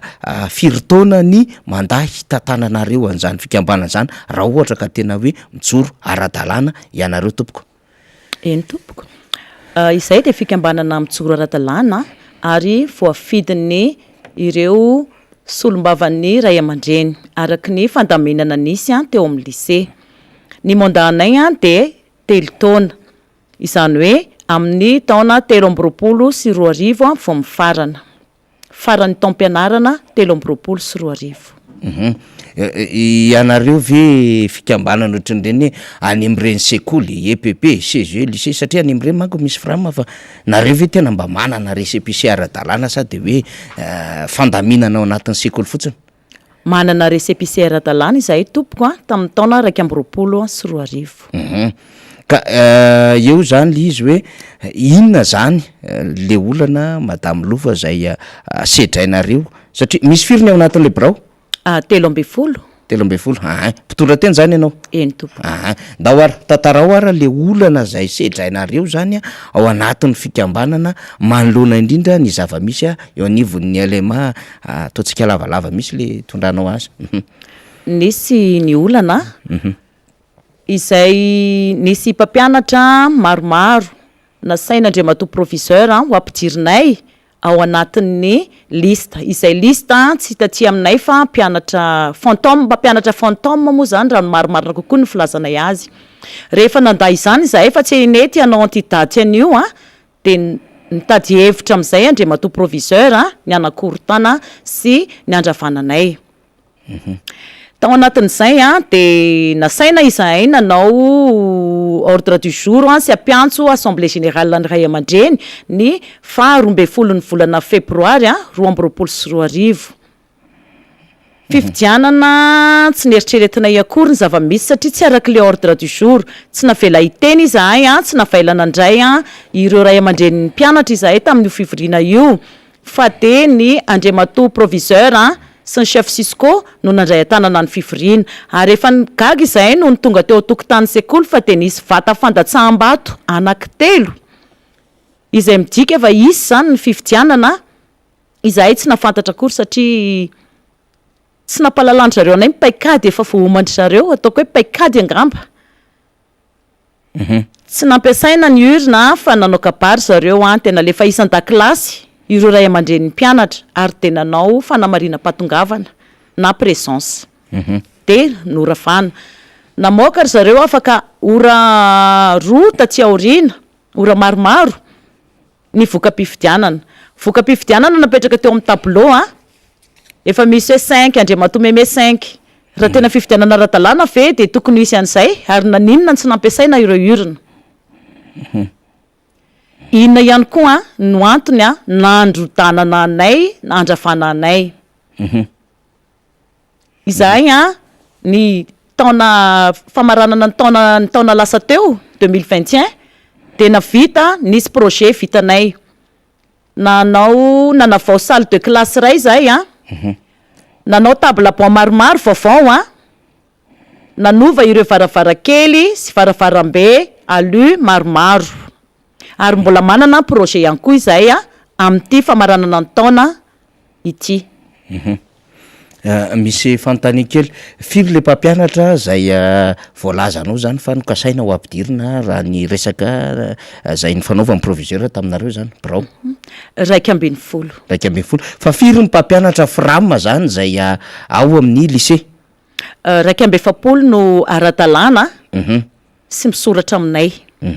de iny birao ve ianareo ve no mandony karaman'ireo sy ireo kojakoja ilain'ireo sa ny fanjakana amin'ny akabeny ny karaman'ny mpampianatra frama de izahay no mandoa izany isaky ny farany volana fa ny kojakoja kosa de tsy andraikitray fa an'ny sekoly ngamba de teo am'le olana zany mitranga teo am'le hoe fandraisana mpianatra vaovao mbola mitoy mampianatra ve zany reo mpampianatra eo manomboka zao taorin'izay zay tsy fantatray satria nanomboka teo de korotana nisy am'izay ny disadisa de se misoratra ao aminay sy ara-dalàna ao aminay no alondoavanay karama fa fomba hoana moa madame Lova no ahafahana zany mampiditra mpampianatra frama ao amin'ny sekoly elema ohatran'izao ny ray aman-dren'ny mpampianatra ve no mivory amin'ny alaranareo zay mpitatana amin'ny braony frama hoe tsy ampy ny mpampianatra na ilainy etr'izao de manao fangatana ve sa ny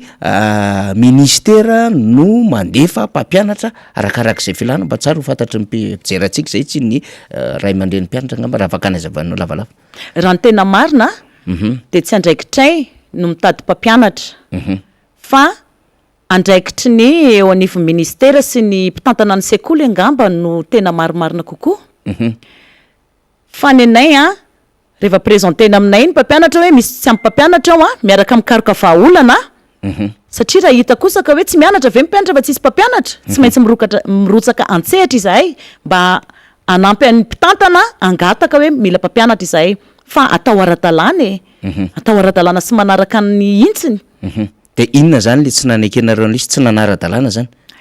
efa vita le lista rehefa vita le lista tsy nisy fiarana taminay akory hoe ampiditra mpampianatra tsy nisy firesahana taminay hoe ampiditra mpampianatra fa ny forcena Andriamatoa proviseur izay anao antidaty izany hoe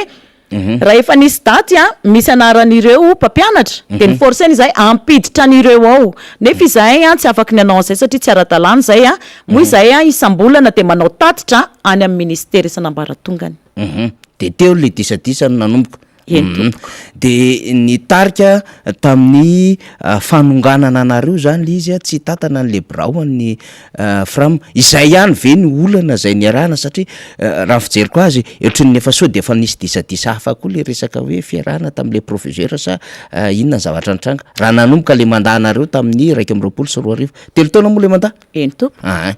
tsy mbola nisy ny disadisa ny arahana tamin'Andriamatoa proviseur afa-tsy izay fampidirana mpianatra namorsenanay mpampianatra namorsenanay identité an'le lista zany de eo indrindra raha no tiako atongavana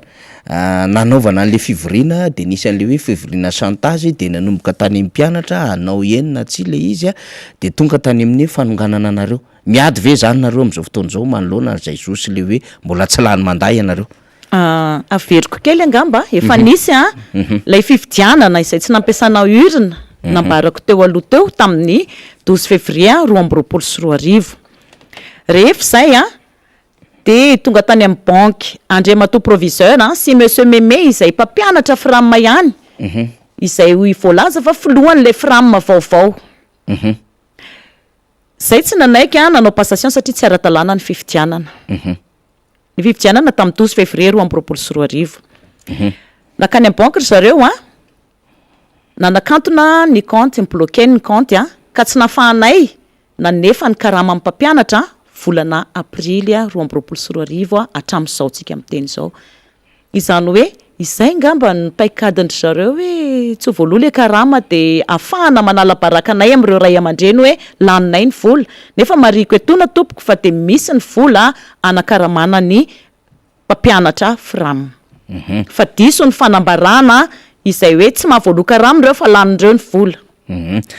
manoloana izany ary efa tany volana febroary tany le izy a ianareo ve efa nanantona ny ambaratonga andrafitra eo nivo ministera ny fampianarana heny tompoko efa nanantona izay tompoko a ary efa nisy fotoana namina mpiantso ny SG na mpiantso an'Andriamatoa Meme Andriamatoa proviseur solitena directeur ny banque ny filohanay laza zareo ikaroka vahaolana nefa de indrisy fa ny vahaolana hitany de ny ampanjaka ny référendum izay natao tamin'ny 1 May 2024 référendum izay hoe hita efa nomanina satria ireo zanakitsika mpianatra de efa nafarany mpampianatra ny alakamisy mialohan'io asabotsy io mba hifidy ny eny satria ny eny de midika ny fandaninany birao vaovao ary ny tsy de miala izahay de raha laniny tsy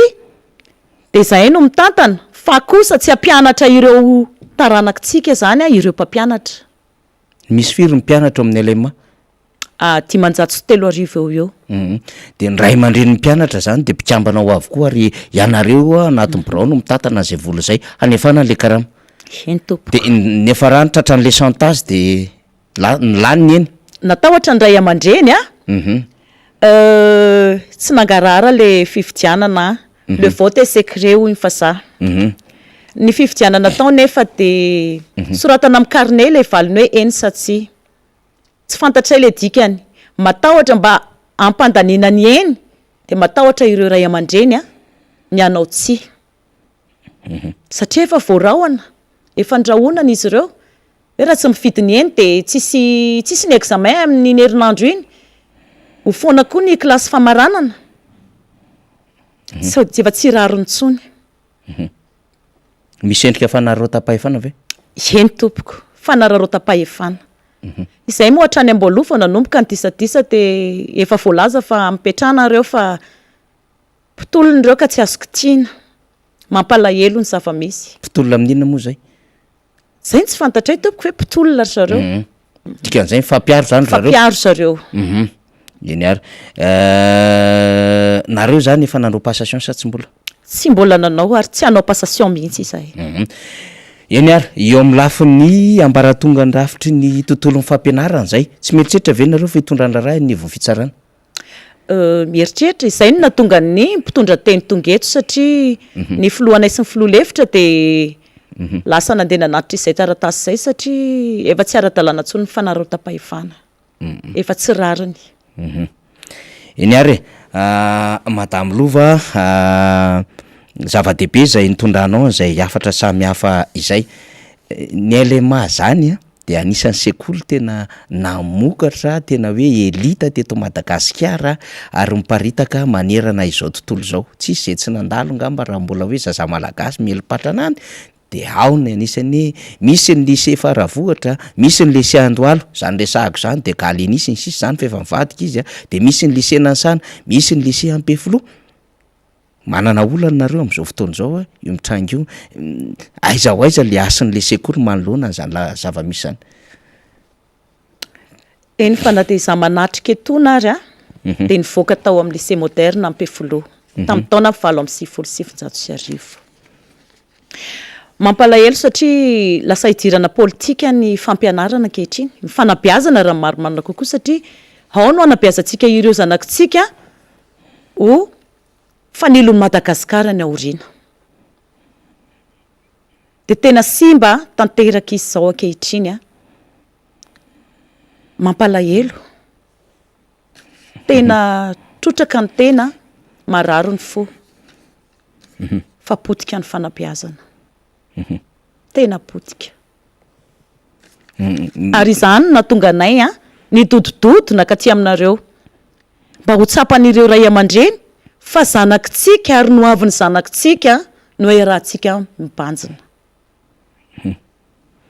Eny ary maraparantsika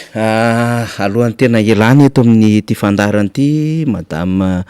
Lova, mety manana afatrafatra ianao ngamba mitodika any amin'ny mpitatana zany eo anivo ny ministera marina fefanandray ho ianareo ny secrétaire général. Tsy haiko aloha zay fandraisana andraikitry ny Cisco sy ny Drain manoloana izao fa mety manana afatrafatra lehibe nareo andeha ny anivo ny fitsarana raha teo koa raha satria tsy hipetrapotsy nareo ary tsy anaiky famindram-pahefana dia izay ny angamba ny hoe apetrapetraina tsara lay devitra izay satria betsaka ny manaraka antsika amin'izao fotoana izao. Eny ary tompoko, manasa antsika mbaratonga pahefana rehetra eo amin'ny lafiny fanabeazana sy ny lalàna mba handray andraikitra fa ho simba ny tontolon'ny fanabeazana raha ny zava-misy toy izao miseho anivon'ny lycée moderne Ampefiloha izao no mitohy. Dahoara zay ara fa de afatra tsotra fo sady mazava zay everina fa voarain'ny fitondram-panjakana voarain'ny rehetrarehetra izay zava-misy izay satria dia ny tontolo ny fanabeazana hoy isika zany araka ny nambara teo zany dia manana olana zany ny mpitatana ny birao ny FRAM au niveau ny LMA zany mahakasika indrindra ny resaka fitantanana ny mpampianatra zany satria nisy fikasana zany avy anivon'ny proviseur apiditra mpampianatra vaovao ambaran'izy ireo fa fantôme eo anivony zany LMA izany ary no antidatena zany ny fomba hampidirina an'izy ireo ary ny terena arak'izay zay milaza fa tsy ara-dalàna ary tsisy fampiresahana mialoha an'reto birao mitarika amin'ny fikambanana ray aman-dren'ny mpianatra amin'ny LMA ireto na lycée moderne Ampefiloha ny fampidirina izany teo ny avian'ny olana ary zay nandavan'izy ireo ary tsy tonga tany amin'ny fandoavana ny karama izany indrindra ny volana aprily satria dia nisy ny paipaikady samihafa nanonganana ireo birao vaovao zay nanomboka tamin'ny taona 2024 zay mbola tokony amin'ny taona 2024 vao olany zay mandà zay satria dia fikambanana ara-dalàna no mitatana ity fikambanana ray aman-dren'ny mpianatra amin'ny lycée Ampefiloha ity dia nisy ny fampiantsoana fivoriana tamin'ny volana Mai nitota tany amin'ny volana Febroary nitota tany amin'ny volana Mai ary dia nitarika amin'izay fanonganana zay taty amin'ny birao zay mitatana ny ray aman-dren'ny mpianatra izay zany amin'ny lycée moderne Ampefiloha ary ny proviseur no niketrika izany niaraka tamina mpampianatra zay ray aman-dren'ny mpianatra zay tonga filohany amin'izao fotoana izao nanakantona ny compte any amin'ny banky zay vola be tokoa satria manarivo ny mpianatra ao amin'ny lycée moderne Ampefiloha ary izany ny olona tsy voaefa ny karaman'ny mpampianatra dia voatondro ho ninam-bola reto fikambanana ireto zany kanefa dia misy izay fanakatonana ny compte izay tsy mionona eo reo fikambanana moa zany fa nitondra andraraha teny anivon'ny ministera ary hitondra andraraha ihany koa eny anivon'ny fitsarana mahakasika ity zava-misy ao amin'ny lycée moderne Ampefiloha ity tsy mety hanao passation ihany koa izy ireo satria tsy ara-dalàna ho izy ireo izay fomba nametrahana anreto mpampianatra sy fomba nanesorana azy ireo tamin'ny toerany izay hatrany amin'ny fanakatonana ny compte izany marary ny tontolo ny fanabeazana satria tratran'izay endrika politika izay hitantsika tamin'ny adevitra teo fa de hoe sarotra ny ady am'ireo satria mpitolona maninona moa ny hoe mpitolona dikan'izay zany tsy maintsy miloko zay miaraka amin'ny fitondram-panjakana maninona moa ny hoe mpitolona dikan'izay zany na inona atao ao anatin'izany adevitra izany zany de mety daholo na de tsy manara-dalàna ary na de tonga amin'izay teny nambara n'le mpitondra teny ny ray aman-dren'ny mpianatra teo ny hoe misy endrika fanapara-pahefana sy didijado n'izao zavatra ao ary tsy fanarahan-dalàna zaingy dia noezana no terena atao n'izy ireo zany ny zava-misy ary nakaritsika mihitsy na de efa atao anatin'ny fotoana ny vaovao ary izy ireo dia nangatantsika minitra ny mba hiakatra hanazava ho fantatry ny rehetrarehetra satria anisan'ny sekoly manana maizy azy ary ny taiza tanora ny taizany zanaka malagasy ary mielipatra manerina an'izao tontolo zao ny LMA kanefa hitratran'izay adevitra azo lazaintsika hoe eo aloha ny fitiavam-pahefana ny fitiavana an'ilay andraikitra de lasa mananao foana le mpitatana fa eo ihany koa le hoe fiarovana samy loko politika izany ka nahatonga azy ireo niakatra teto amintsika zay le hoe tsy mialonjafy ary misokatra ho an'ny rehetra ny miara-manonja MBS Radio Mada amin'ny fampitakafatra zany mba ho tsapany rehetra de tokony ho fantatry ny ministera ny fampianarana zany zava-misy zany satria raha tonga amin'ireny ny adevitra ny amin'ny hoe irahana ny ankizy mpianatra ary tonga de anaovana filazana mialoha tsy maintsy anaovana eny amin'ny fanonganana an'lay birao zay mitantana am'ireo andraikitra zay fikambanany ray aman-dren'ny mpianatra ary avy eo de anaovana chantageny amin'ny raha toka mbola tafajany eo reo birao reo dia tsy afaka mampianatra an'ireo mpianatra ary foanana ny klasy famarana zava-tozy zany ary tena feny paipaikady politika mihitsiny hatrany amina établissement scolaire ngezabe ohatran'izao zay mampianatra zaza malagasy de manahirana zany nakaritsika izy ireo mba hahafahany mitaraina mitondra ny zava-misy mino isika fa ivoatra ty raharaha ty ary tsy maintsy misy any ny vaovao zay mifanaraka an'izay ho asika de ho taterina eto satria zareo moa de hiditra ny misehatra ny ambonimbony kokoa am' raharaha-pitsarana am'izao raharaha izao satria dia fikambanana mijoro ara-dalàna vato sanatra izany akory dia vondrovondrona ray aman-dreny fotsiny zay misandoka andraikitra eo anivony zany LMA izany ovakitsika ny commentaire de hiditra amina devitra hafa am'izay tsika rehefa aveo mahakasika ny raharaha-pirenena satria fandraisam-bahiny moa tsy maintsy ho tanterahantsika reny rehetrarehetra ireny ya sady vahana kely ny ato faly fa hamonjy ny adidy amanandraikitra ny ray aman-dren'ny mpianatra zany de evoaka ny trano izy eny ary Rinaso Ratovoaronjaka de manao kopakopa-tanina anareo zany aloha Rinaso Ratovoaronjaka manonjanonja be any Antsirabe fa miakatra plateau amin'ny MBS sy Z radio izy député Michel sy ny député José makasitraka azy ireo izay tongany izandray Rinaso Ratovoaronjaka ihany koa raha tsy mialy eto ireo vahiny mpanambany jiolahy ireto izay miaraka amin'ny TGV dia tsy misy zava-baniny eto satria tena manjakazaka mihitsy ry vahiny eto azadino fa misy malagasy miray petsapetsa mato ireo mpanjakazaka tsy afaka anao izany ireo raha tsy olona manam-pahefana mafy any complice ny zareo ohatra mpitandro filaminana ministre député président tribunal etretretreta misy mafy daholo amin'ny sehatra rehetra na aiza na aiza efa tena zava-dozany iny misy aiza mamizao iny hay mamizao mandaranjarivo namarana azy teo zany zay ny amin'iny fa ity zavatra horesahantsika ty de zava-misy mahakasika indrindra eo anivon'ny ministera ny raharaham-bahiny zany nandeha be ty vaovao ty tamin'ny omaly dia hoentitsika eto anivon'ny fandaharana zany izy ty le tena dika teny te malagasy mihitsy faly iny am'izay tsika tonga de aingakaingana be satria efa foy le fotoana zao mifandehan'le izy zany namoaka fanambarana zany ny ministera ny raharaham-bahiny malagasy mahakasika indrindra ny fanapahan-kevitra zay ho raisiny izy ireo amin'ny fomba zany ahafana mivoaka ny velany ny tanora moa no tena voakasika izy ity satria am'ireo fitadiavana asa any velany no adevitra am'ty raharaha ity ka ohatrohatran'izao le izy misy communiqué zay misy ny famantarana zany ry République any Madagasikara fa ity tonga de vakitsika am'ty le izy am'ty mba ahazoantsika tsara zany satria resaka teknika kely le izy amin'ny lafin'ny pitsipitsy ny fikarakarana ny taratasy de alao ity fanambarana filazana am'te malagasy ity no vakitsika zany ohatrohatran'izao le izy filazana avy any amin'ny ivon'ny ministera ny raharaham-bahiny malagasy zany de hoe ho fandrindrana ny fivezivezen'ireo pila ravinahitra any ivelany de ao anatin'izay entre parenthèse zay misokatra ny fonteny de hoe izy moa le pila ravinahitra any ivelany de hoe mpiasa manana andraikitra ambony mpiasa tsotra mpiasa an-trano tanora tovovavy mpanampy de midy ny fonteny sy ireo mpiasa mpifindramonina mpikasa handao ny tany malagasy raisitsika io rehefa aveo fa ilaitsika io mpiasa mpifindramonina io filaitsika io rehefa aveo ny ministera ny raharaham-bahiny dia mampafantatra ny be sy maro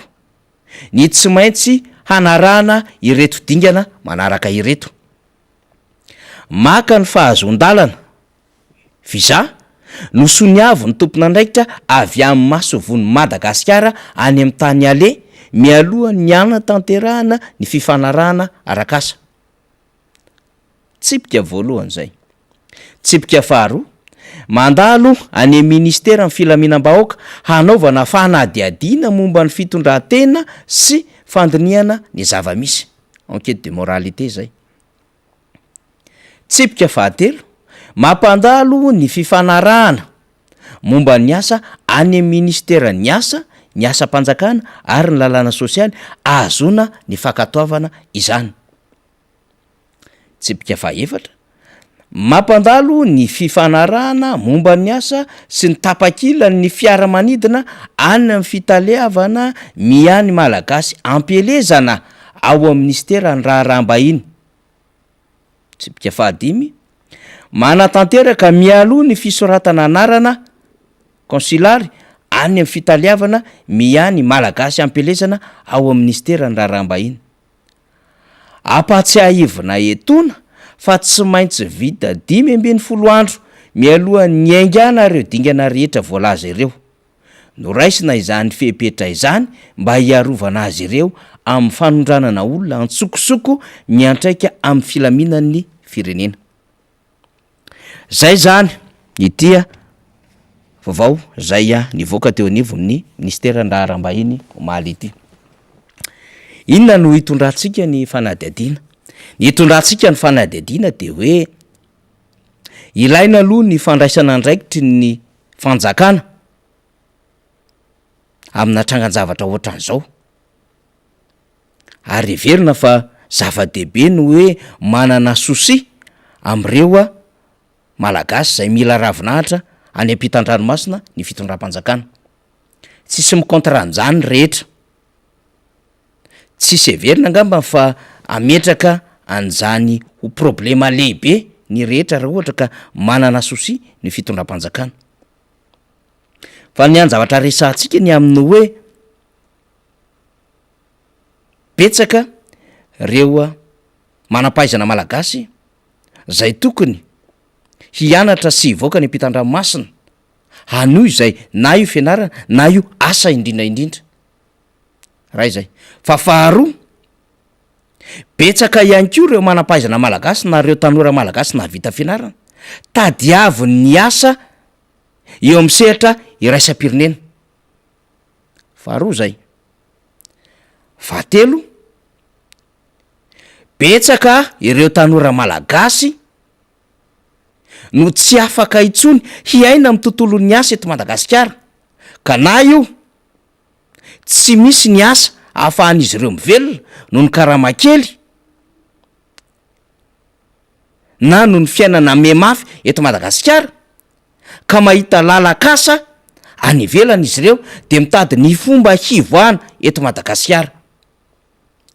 De iny lay adevitra voalohany raisitsika verina kely fa lazavady le fanambarana teo ny aminy hoe misy io raisitsika tsara mihitsiny mpiasa mpifindra-monina mikasa andao ny tany malagasy. Misy mpiasa ty fahatelo ty ny resantsika mpifindra-monina. Ary reo matetika amin'ny akabeany de contrat ny ataon'ireo. Na izy mahazo contrat embolana de lasa izy de mandritry ny embolana iny izy de miasa ny ampitan-dranomasina io de miverina izy eto Madagasikara de miandry indray izy fanavaozana contrat vaovao ka mety mijanony eto izy 3 na 4 bolana na 5 volana de lasa miverina miasa andray izy.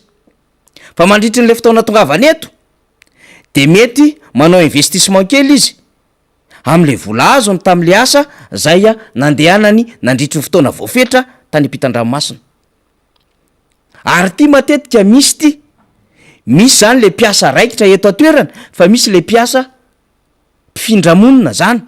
lay mpivezivezy manerina izao tontolo zao. Mety ho embolana io, mety ho 20 volana io, mety ho 12 volana io, mety 420 volana io, fa miverina eto an-tanindrazana foana reny mpiasa ireny. Fa rehefa tonga eto izy de tsisy asa ataony fa mety mandany ny volany am'le vola azony tany izy ka mety manao trano, na mety misy investissement kely tsotsotra nataony mivarobarotra, na mety miezaka manodina volana izy am'ireo zavatra rehetra tsotsotra zay veriny fa tokony atao ahafahana manodina vola mba hisy activité atao izy eto an-tanindrazana. Fa misy le tena mandeha any ampitan-dranomasina zay manao asan-tselika fotsiny ihany zay mety hirahany fanjakana fa zay mety ihany ko zava-misy zany izy mihitsy ny te hivoaka eto Madagasikara satria tsy mahafa-po azy le zava-misy eto araky ny fahaizana ka tadiaviny tsena nasa eo amin'ny sehatra raisam-pirenena de voatery hivoaka sy andao Madagasikara.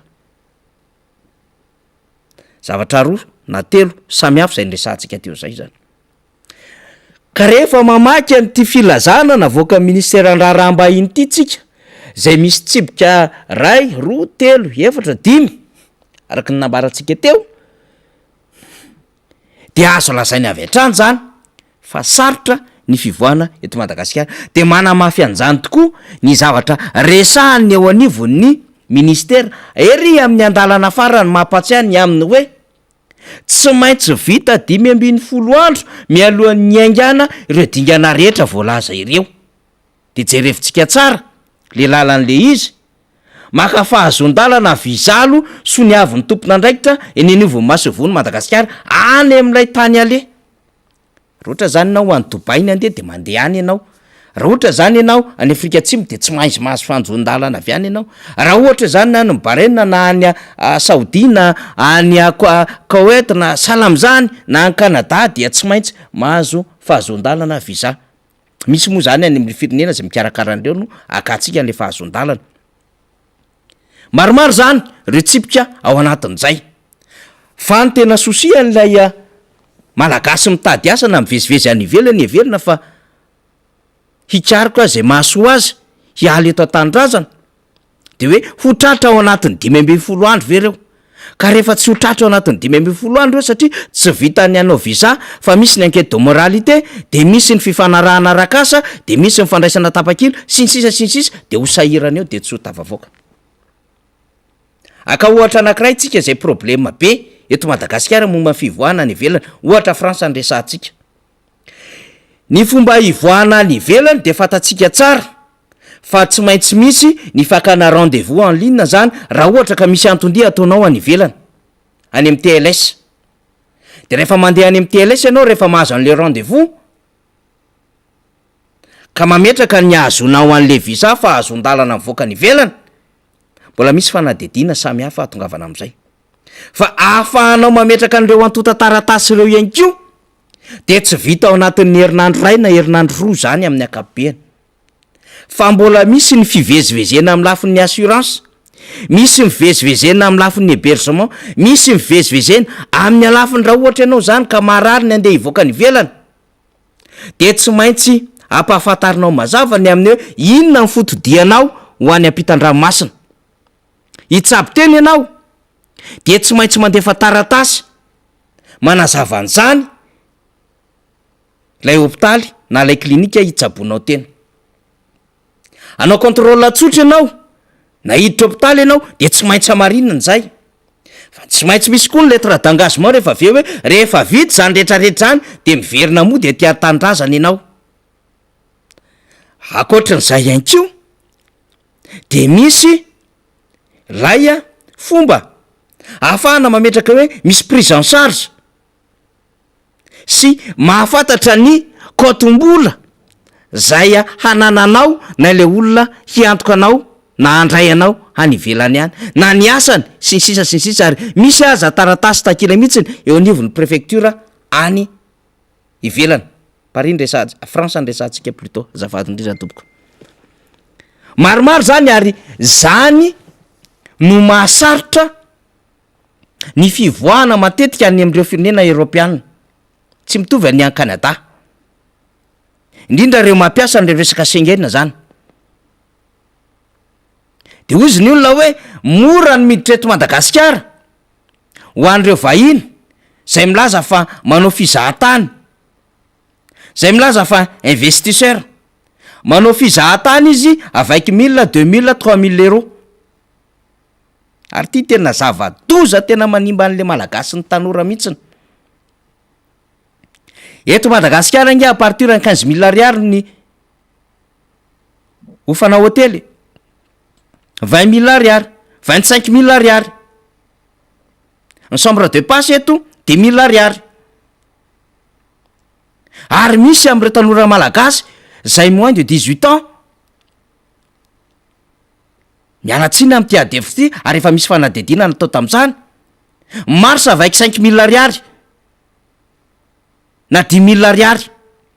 dikan'izay zany raha mitondra 1000 euro maketo Madagasikara ny vahiny anankiray ka 15 jours izy na 20 jours izy tonga eto tsy ampy tsy laniny zany 25 000 ariary 30 000 ariary mifanao hôtely de miviravira tovovavy malagasy eo izy misy marsa 10 000 15 000 20 000 ariary afaka mandendehany an'izay tia nandehanana izy fa amin'izy mandendeha iny de porteur na virus izy zany ny tena zava-doza ho an'ny zava-misy eto Madagasikara ary mahatonga ny fahasimbana ireo tanora ireo resaka fahasalamana zany resantsika zany fa matetika ihany ko tsy voatery vehivavy malagasy ny rahan'ireo tourisme reo touriste reo azafady fa misy pédophile manao pédophilie misy homo miaraka amina lehilahy de misy aretina be da be hoentiny reny vahiny reny satria tsy eto Madagasikara ihany ny andehanana fa mitety firenena samy hafa izy ya 20 000 euro na ny atsasaka zay 500 600 700 euro de miady eto Madagasikara sarotra zany mivoaka eto ho an'ireo zay manana antony mazava fa mora miditra eto ho an'ireo vahiny satria au pays de moramora kanakaнаlandy papakotolandy magagogo zany daholo fiantso atsika mampalahelo zany no lay système sy no lay fantrana de mety daholo ny zava-misy eto Madagasikara de tsika manao promotion na resaka tourisme miantso an'ireo mpizahatany eto Madagasikara fa misy ihany koa tsy maintsy tandremana tsara zany de misy mitondra 5 000 euro efa investissement ve zany tsy fantatro aloha efa investisseur ave ny anaran'izany ary ohatrinona am'izany tadiavintsika hiditra ao anatin'ny etra mpanjakana sy dikan'izany resantsika izany a partir ny ohatrinona no entin'ny mpandraraha miditra eto Madagasikara vao anisan'ny tena investisseur vaventy izy fa a partir ny ohatrinona ny vola midiny eto Madagasikara de sokajino mpizahatany tsotra fotsiny izy ka na mety ampiasa vola izy fa mety tsy hitondra impact économique ngeza be fa mety amotika aza ara-tsosialy lay zaza malagasy sy lay firenena ny fahatongavany eto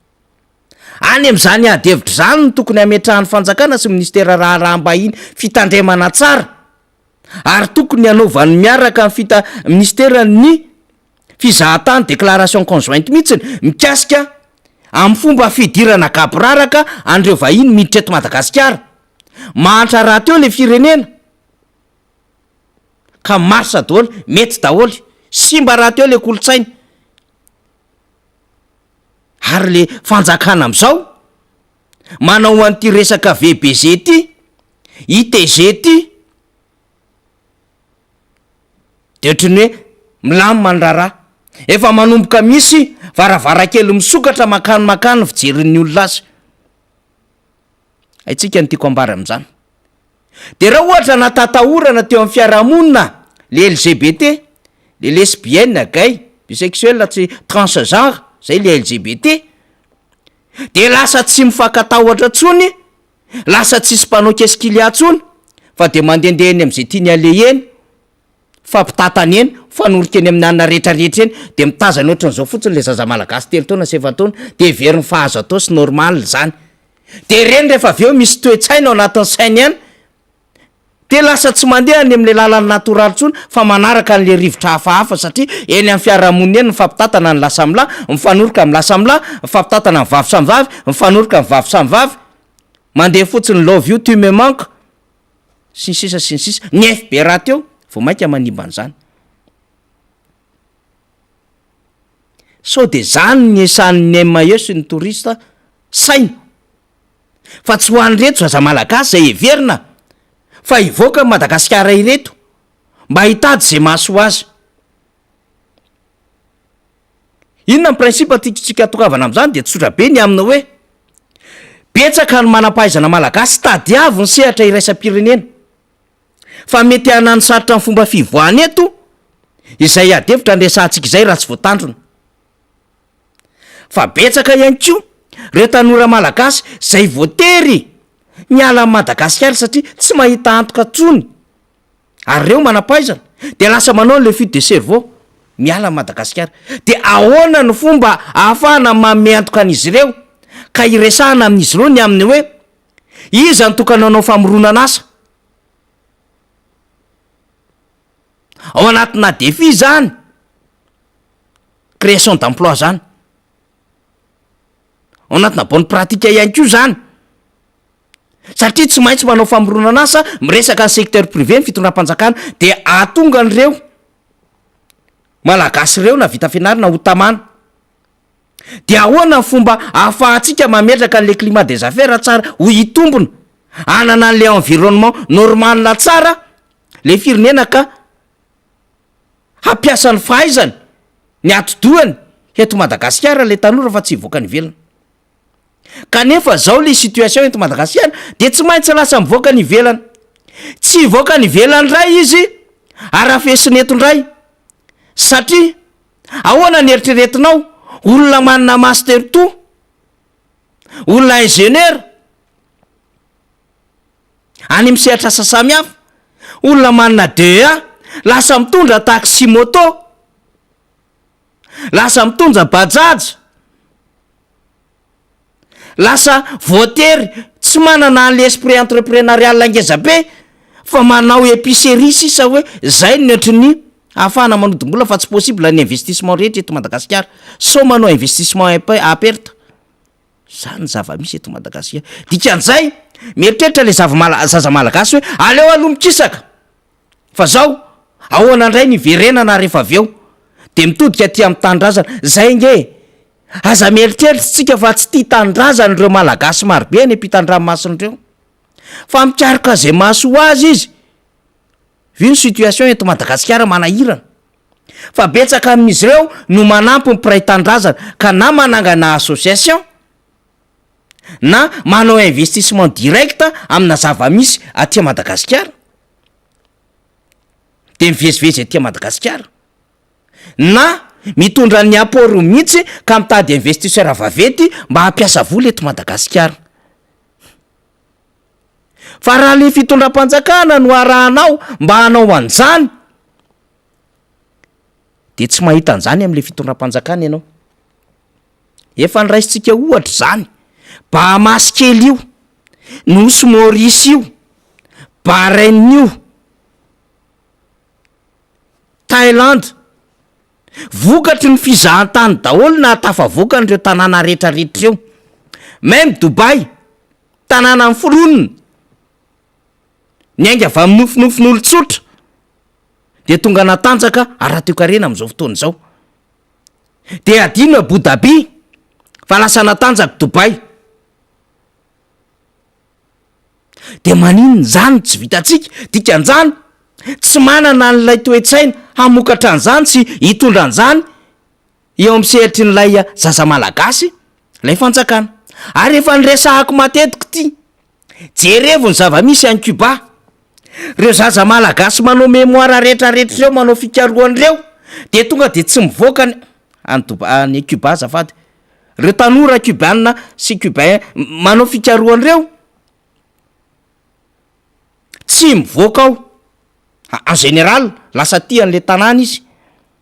satria vao manomboka fotsiny izy miprépare an'ny bokiny de hoe tia ny hitondrako azy de efa manaraka an'iny efa misy fandrindrana sy fandamina ny fanjakana ny anazy mazava ho azy ny orientation le hoe ity zazy ty matoa mianatra de efa fatany ny fianarana ataony ao arinany baccalauréat ohatra ny antsika eto mianatra fotsiny aloha fa tsy mbola fantatra manao fifaninanana iny akatso raha tsy afaka amin'ny malagasy mety hanao science raha tsy afaka amin'ny science mety hanao droit raha tsy afaka any amin'ny droit tampoka any ny zavatra tsy eritreretina le izy no mety ho vitana ohatra asa mety manao sociologie ve fa zay ny nafany nefa tsy zay ny eritrereto nataona vocation fa nendry zareo any Cuba de zay kapitalize ny azy ny tanora zay navita voka-pikaroana ny eto amintsika manetsy ny voka-pikaroana misy mikapitalize an'ireny ve de aingana ny famatsimbola am'le voka-pikaroana reo tanora any Cuba eny ary ty le voka-pikaroanao efa nanomana asa mifanaraka ny ty mifanjakana anao fikaroana momba nucléaire ianao ity anao fikaroana momba fitaovam-piadina ianao ity anao fikaroana momba ny virus ianao ity anao fikaroana ianao momba ny fambolena ity momba ny ty rano ty ohatra sinsisa ity le izy zay zavatra rehetrarehetra ao de efa misy lela vola mifanaraka am'izay avokoa fa ny antsika eto reare ary mahafinaritra zany nampiana-janaka zany satria tafita ny zanaka fa rehefa aveo mitangy tambo rehefa aveo manamafy ny fanaovana raha miheny any elankelatrano rehefa aveo manentsika be loty rehefa aveo hitanao manao course vitsika ely am petite vitesse rehefa aveo manentsika karaoke fotsiny sy brochette party le zaza malagasy na vita fianarana de tsy mitondra an'le apport ho an'le développement an'le firenena amin'ny alalan'le zavatra ny anarana fa lasa sarza ho an'le firenena le izy satria tsy afaka miapporte mitondra an'le anjara brikiny satria tsisy ny asa deja tsisy mifamoronana asa multinational raha teo sarotra ny ahazona asa am'ireny raha manao concours raha teo sarotsarotra ny concours zay anaovana fanadinam-panjakana na concours direct ihany koa io manreo zay fa manana asa zany zava-misy problématika eto Madagasikara ka ny zavatra tytsika resahana am'ty de tsotra fotsiny amin'ny hoe marina hoy isika fa miaro amin'ny fanondranana olona na fikajiana am'izay le fanjakana tsy problème zany fa zao tokony misy endry zavatra ihany ho hitan'ny fanjakana hanamavainana an'ireo heverina fa manampahaizana malagasy na mpitady asa malagasy hivoaka hanivelana de ninona zany tsy vita amin'ny ministeran'ny raharamba irery io fa tsika de mahafantatra fa eo anivo ministeran'ny asa ny asa-panjakana ary lalàna sosialy manoloana an'ireny olona ny zaza malagasy any Koweïty any Liban sy ny sisy reny de efa nametraka fomba fiasa amafiso reny ny eo anivo ministère amponina amina resaka insertion sociale na sécurité sociale zay fomba ilazana azy anangany projet ahafahana miaro ka misy ny agence na placement sy sisa jerevy tsara reny be da be ny zavatra tokony handraisana andraikitra fa tsy voatery hanidy ny fivoahan'ireo zaza malagasy hivoaka anivelana eto de sepotra eto tsisy tafavoaka ary zay enge ty mbola teneniko foany ty zay ny antony kona bekse reo boursa be da be maneran-tany reo ary ty mbola teneniko foany ty inona ny antony nahafahatsika ny resaka tamina firenena vahiny marobe ka nahazona ny boursa tany ivelana na tsiaro an'izany tamin'ny repoblika faharoa mbola nisy ny dimbiasany zany taty amin'ny repoblika fahatelo satria mbola sy tapaka le boursa de nisy mivoaka tany Roumanie nisy nandeha tany URSS nisy nandeha tany Cuba nisy nandeha tany Canada nisy nandeha tany Amerika maro be tany Frantsa moa zany tsy resahana tsony de nomena chance tam'izany reo zaza malagasy reo tanora malagasy indrindraindrindra va any amin'ny province ka tsy hoe zanaky ny ministra ihany na zanaky ny sénateur na zanaky ny CSR na zanaky ny député zao ny tsy maintsy mivoaka any ampitan-dranomasina ka na tsy mahay nininina aza de automatique tafiditra ao anaty quota fa ireo zay tena mahay elita nianatra any ambany volany amin'ny province zay io mahatonga an'ireo hoe feno manam-pahaizana marobe avy any amin'ny faritany satria nampitoviana namena zay égalité des chances zay de zao zavatra ataotsika zao amin'ny alalan'le fitondram-panjakana malagasy ministeran'ny raharamba iny de manidy ny tanora malagasy reo manam-pahaizana malagasy hitondra satria eto aminao rehefa sepitra kinona ny zavatra andrasany eto aminao. Raha ohatra izy ka nianatra tery amin'ny polyteknika izy, ahoana ny fomba ahafahany mahazo antoka na marché eto ara ny entreprise zanatany tsy voalomy volany eo am'fer ny procédure azona vola atsy amin'ny trésor mbola tantara be. Kinona no anina ao tsy maintsy mitady lalana reo zany anao resaka informatika eto ane bloqué amina telema hoe inone société tsotsotra sy ny karazan'ireo. Akoatra ny resaka société na call center de zany foana ve nataon'le tanora malagasy mba tsy hitady orientation hafa izy ve hivoaka hitondra an'izay fahaizanjay jerevy pampindie le ministre d'éducation nationale lany Frantsa vao nitendreny Sarkozy farany teo, non Macron sy Elisabeth Borne premier ministre frantsay. Sénégalais ny dadana, frantsay mamana, any hoe bandy afrikanina nazaka vehivavy frantsay 10 taona eo pampindie fa anisan'ny tena manana diplôma katraka eto ambonin'ny tany fa mitondra fampandrosoana ary nomeny le frantsay fa atokisana izy hitondra ny ino moa zany hitondra n'ilay fahaizana. Fa misy maromaro ohatran'izany no miverina any amin'ny tanindrazana, misy betsaka ohatran'izany eny ny tonga te hiveriny eto an-tanindrazana fa mbola tsy mahazo antoka tsara aloha satria tsy mbola mahatoky le fitantanana n'le firenena ataon'le mpitondra fanjakana. Io ndray zany le crise de confiance eo. Ahoana ny eritreretanao an'izao hoe zao no fomba hitantanany le fanjakana am'le firenena? Ty fanjakana ty nge zavatra tsy mirevy manam-pahaizana zany e. Ny azy ny olona misolelaka aminy tiny ary ny olona manaiky ny zavatra hampanaovy ny azy ny mission zay ny tiny ty fanjakana ty.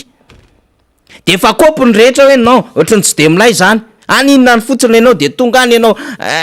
eto ary tsy zavatra azonao antoka na ny sécurité na ny resaka fiahina ara-pahasalamana fantatra tsara ny zava-misy any ivelana any vao mivoaka ianao de fa tonga de manao plein isan-kerinandro ny any ivelana ny amin'ny carburant ampiasaina eto ianao mitsinjotsindroka kely amin'ny 20 000 ariary 25 000 ariary faharoa efa fantany tsara reto daholo ny charge fixe rehetrarehetra zay tsy maintsy aloha ny connexion rehetrarehetra ny connexion tsisy connexion mampime be ohatran'izao 5G 4G nefa aty mbola 3G aitsa asa tsy mamely de ahoana ny ainan'olona efa manana an'izany confort sy standina ohatran'izany sy fomba fisainana ambony be ohatran'izany de lasa tsy tafaverina ety an-tanindrazana dikany mila mametraka tsara an'le fomba azona antoka am'le environnement économique sy le climat des affaires le mpitondra fanjakana amin'ny alalan'ny fampiarana ny lalàna rehetra ho tsara ny création d'emploi ny resaka sécurisation ny investisseur sy ny sisa fa za mampime eto de hidinareo tsy hivoaka le tanora malagasy reny nge raha mivoaka mba mitondra ihany fampandrosoana ho an'ny firenena mba mijery tsy tena hoe oeraoera tsy maintsy mandeha de lasa voatery miantehatra fotsiny am'le ranabavy isorana zay vitany hoe mandrotsaka moyen kely izy fa tsy maintsy makasary ianao aloha de traingo de lasa adroadron'ny olona ny ivelana any hoe be vendrana bady ny malagasy fa mba te hiaina mba te hiavitra amin'ny malagasy fa fifiry ny malagasy elita any ampitan-dranomasina any fa lasa manao fidy de cerveau satria tsy mahazo antoka ka eto ny anamafisana raha manana vision lavitra le fanjakana kolokolo ny tanora ite an'ty Madagasikara ty ary hijanona eto ary afaka manao investissement eto ary mitondra le investissement nge misainvestira tsy hoe vitany hoe mampiasa vola manangana orinasa moralement physiquement na ny fahaizany zany nge misainvestira ao anatin'izany mandrotsaka zay azony rehetrarehetra omena ny tsara indrindra ho aminy ka ianao tsisy antoka an'izany de voatery mandeha le tanora de hidinao tsy mivoaka eto ty fanjakany ty aloha zany de fanjakana tsy hita mihitsy zay resahana azy fa tsy maintsy misy scandale misy cinéma foana isanandro de fa zay mola izy kinonarako manao journée de l'Afrique zao de Union africaine mikarakara an'izany de lasa de tsabatsabahany arivon'le raramba iny de jerevana ny lista reto zany zao mivavaorentsika hatramin'nomaly alina zany manahirana l izy de lasa mise excuse any le ambassadrisy mialatsiny fa zao ny efa neritreretinay am'le izy fa nyunion africaine nefa no mikarakarany le izy mampime ho atsika tena mampime le mpitondra zany fa tsy hoe isika moa zany fa itsika miezaka foana ny tandro anatin'izay hoe anao zavatra anatina norma zay fa le fomba fiasan'le fitondram-panjakana mihitsiny tsy lozika mihitsiny tsy lozika ary reo zaza malagasy aloha nge rehefa tonga ny velany any tsy hoe tonga de milay mba miaritra koa reo fa hafa le miaritra eto tsy miaritra any sady miasa reo manao petit boulot raha tsy hainareo zany nareo milaza mivezivezy any an-dafy io manao petit boulot kely reo mahazo anoany any 25 € 30 € sy ny sisany de iny mba mikofokofoka kely de lasa manampahaizana be mihitsy eo am'setriraisam-pirenena rehefa aveo fa raha eto izy petit boulot anao inona izy serveur ve serveuse ve igainy anao trinony manao extra 10 000 ariary inona ny dikan'izany zay nge mahatonga le tanora mitady fomba ahafahana mivoaka ny ivelany le mba petit boulot kely iny sady expérience ara-pianina ohatran'izany isa sasy malika zanaky Obama na zanaka filoham-pirenena ary any Amerika lasa manao petit boulot kely mijery ny zava-misy ivelany Amerika mba te hikaroka ny olona fa tsy dinao eto tanàna am'ty fiainanao mampime be ty matoreo malagasy reo menimenina anaty réseaux sociaux any tsy politika mihitsiny aiza le politique nationale de la jeunesse PNJ tsy mahita ianaoko mbola mifanaraka mivampitaona ve zany politika ny asa fiainara sosialy inona be da be zany zava-misy ka apport zany hoetitsika mitondra ny anjara birikytsika miaro an'ireo malagasy mivoaka ny ivelan'ireo mba hahafahan'izy ireo sady mamiratra eo amin'ny sehatra iraisam-pirenena no mitondra ny anjara birikiny mampafantatra amin'ny Madagasikara nge izy ireny any ivelany any fa zao kosa iveren'le tanindrazany mahafinaritra nge leto Madagasikara re olona mahafinaritra zany mandeha kely mikisaka kely zany ianao de mahita rano ianao de manjony kely ianao mahita an'le malagasy mbola mikopakopa tany ianao mihinana an'le vary gasy tsara ianao am'le vilivy miaraka am'le ranona pango mamay be manimanitra ronanana angivy sy ny sisa misy fiainana natoraly tsara eto ambony tany fa apitehan'le mpitondra fanjakana tsy hainy resahany zany raha pitsy miaraka amin'ny député fetra satria anomana kely amina lafin-javatra ohatran'izay tsika amin'ny tontolo ketra amin'ny akabiany sy ny fiainany fomba andrarana eto Madagasikara amarana atsika azy amaky commentaire tsika satria misy commentaire ro efa voniny ao dahoara faly sitraka erika atao mihitsy izay adoto ny mpianatra mba ho moram-bakainy mila ampidirina mercenaire ny fampianarana mba hanimba azy tanteraka misaotra betsaka sitraka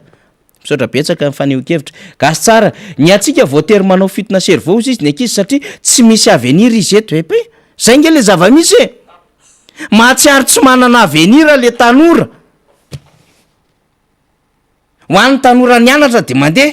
fa ny tanora vavavy ty tena mampalahelo tsaroko foana ny irandrana-bavy donia mivaly koresy le koresy io le manao koresy fandasa tam'izany satria tam'izany mbola tsisy telefona sisisa de mitady vazaha ifampiresahana de koresy zao moa zany efa aingana be ny réseaux sociaux sy ny sisa mitady vady de zao za raha ny tanora tovavy malagasy ara mandeha maka ny ivelany de miaraka amina vazaha eny de hoe mba azona papier sy ny sisa fa io zay mety daholo zay atao mba hahafahana mikisaka aloha de rehefa aveo tsy manadiny ny tandrazana mba hazadinona re olona le Madagasikara atsika le mahavirantso kely sy belelo kely tsika eto an-tanàna ho anareo zay lasa nivelany ihany zay moa eto hoe mpiandro mivola vita gnazadinona le Madagasikara fa raha tsy isika génération zao génération consciente mametraka hoe ahoany ty Madagasikara tsika ty fa raha retolo ny andrasatsika mepira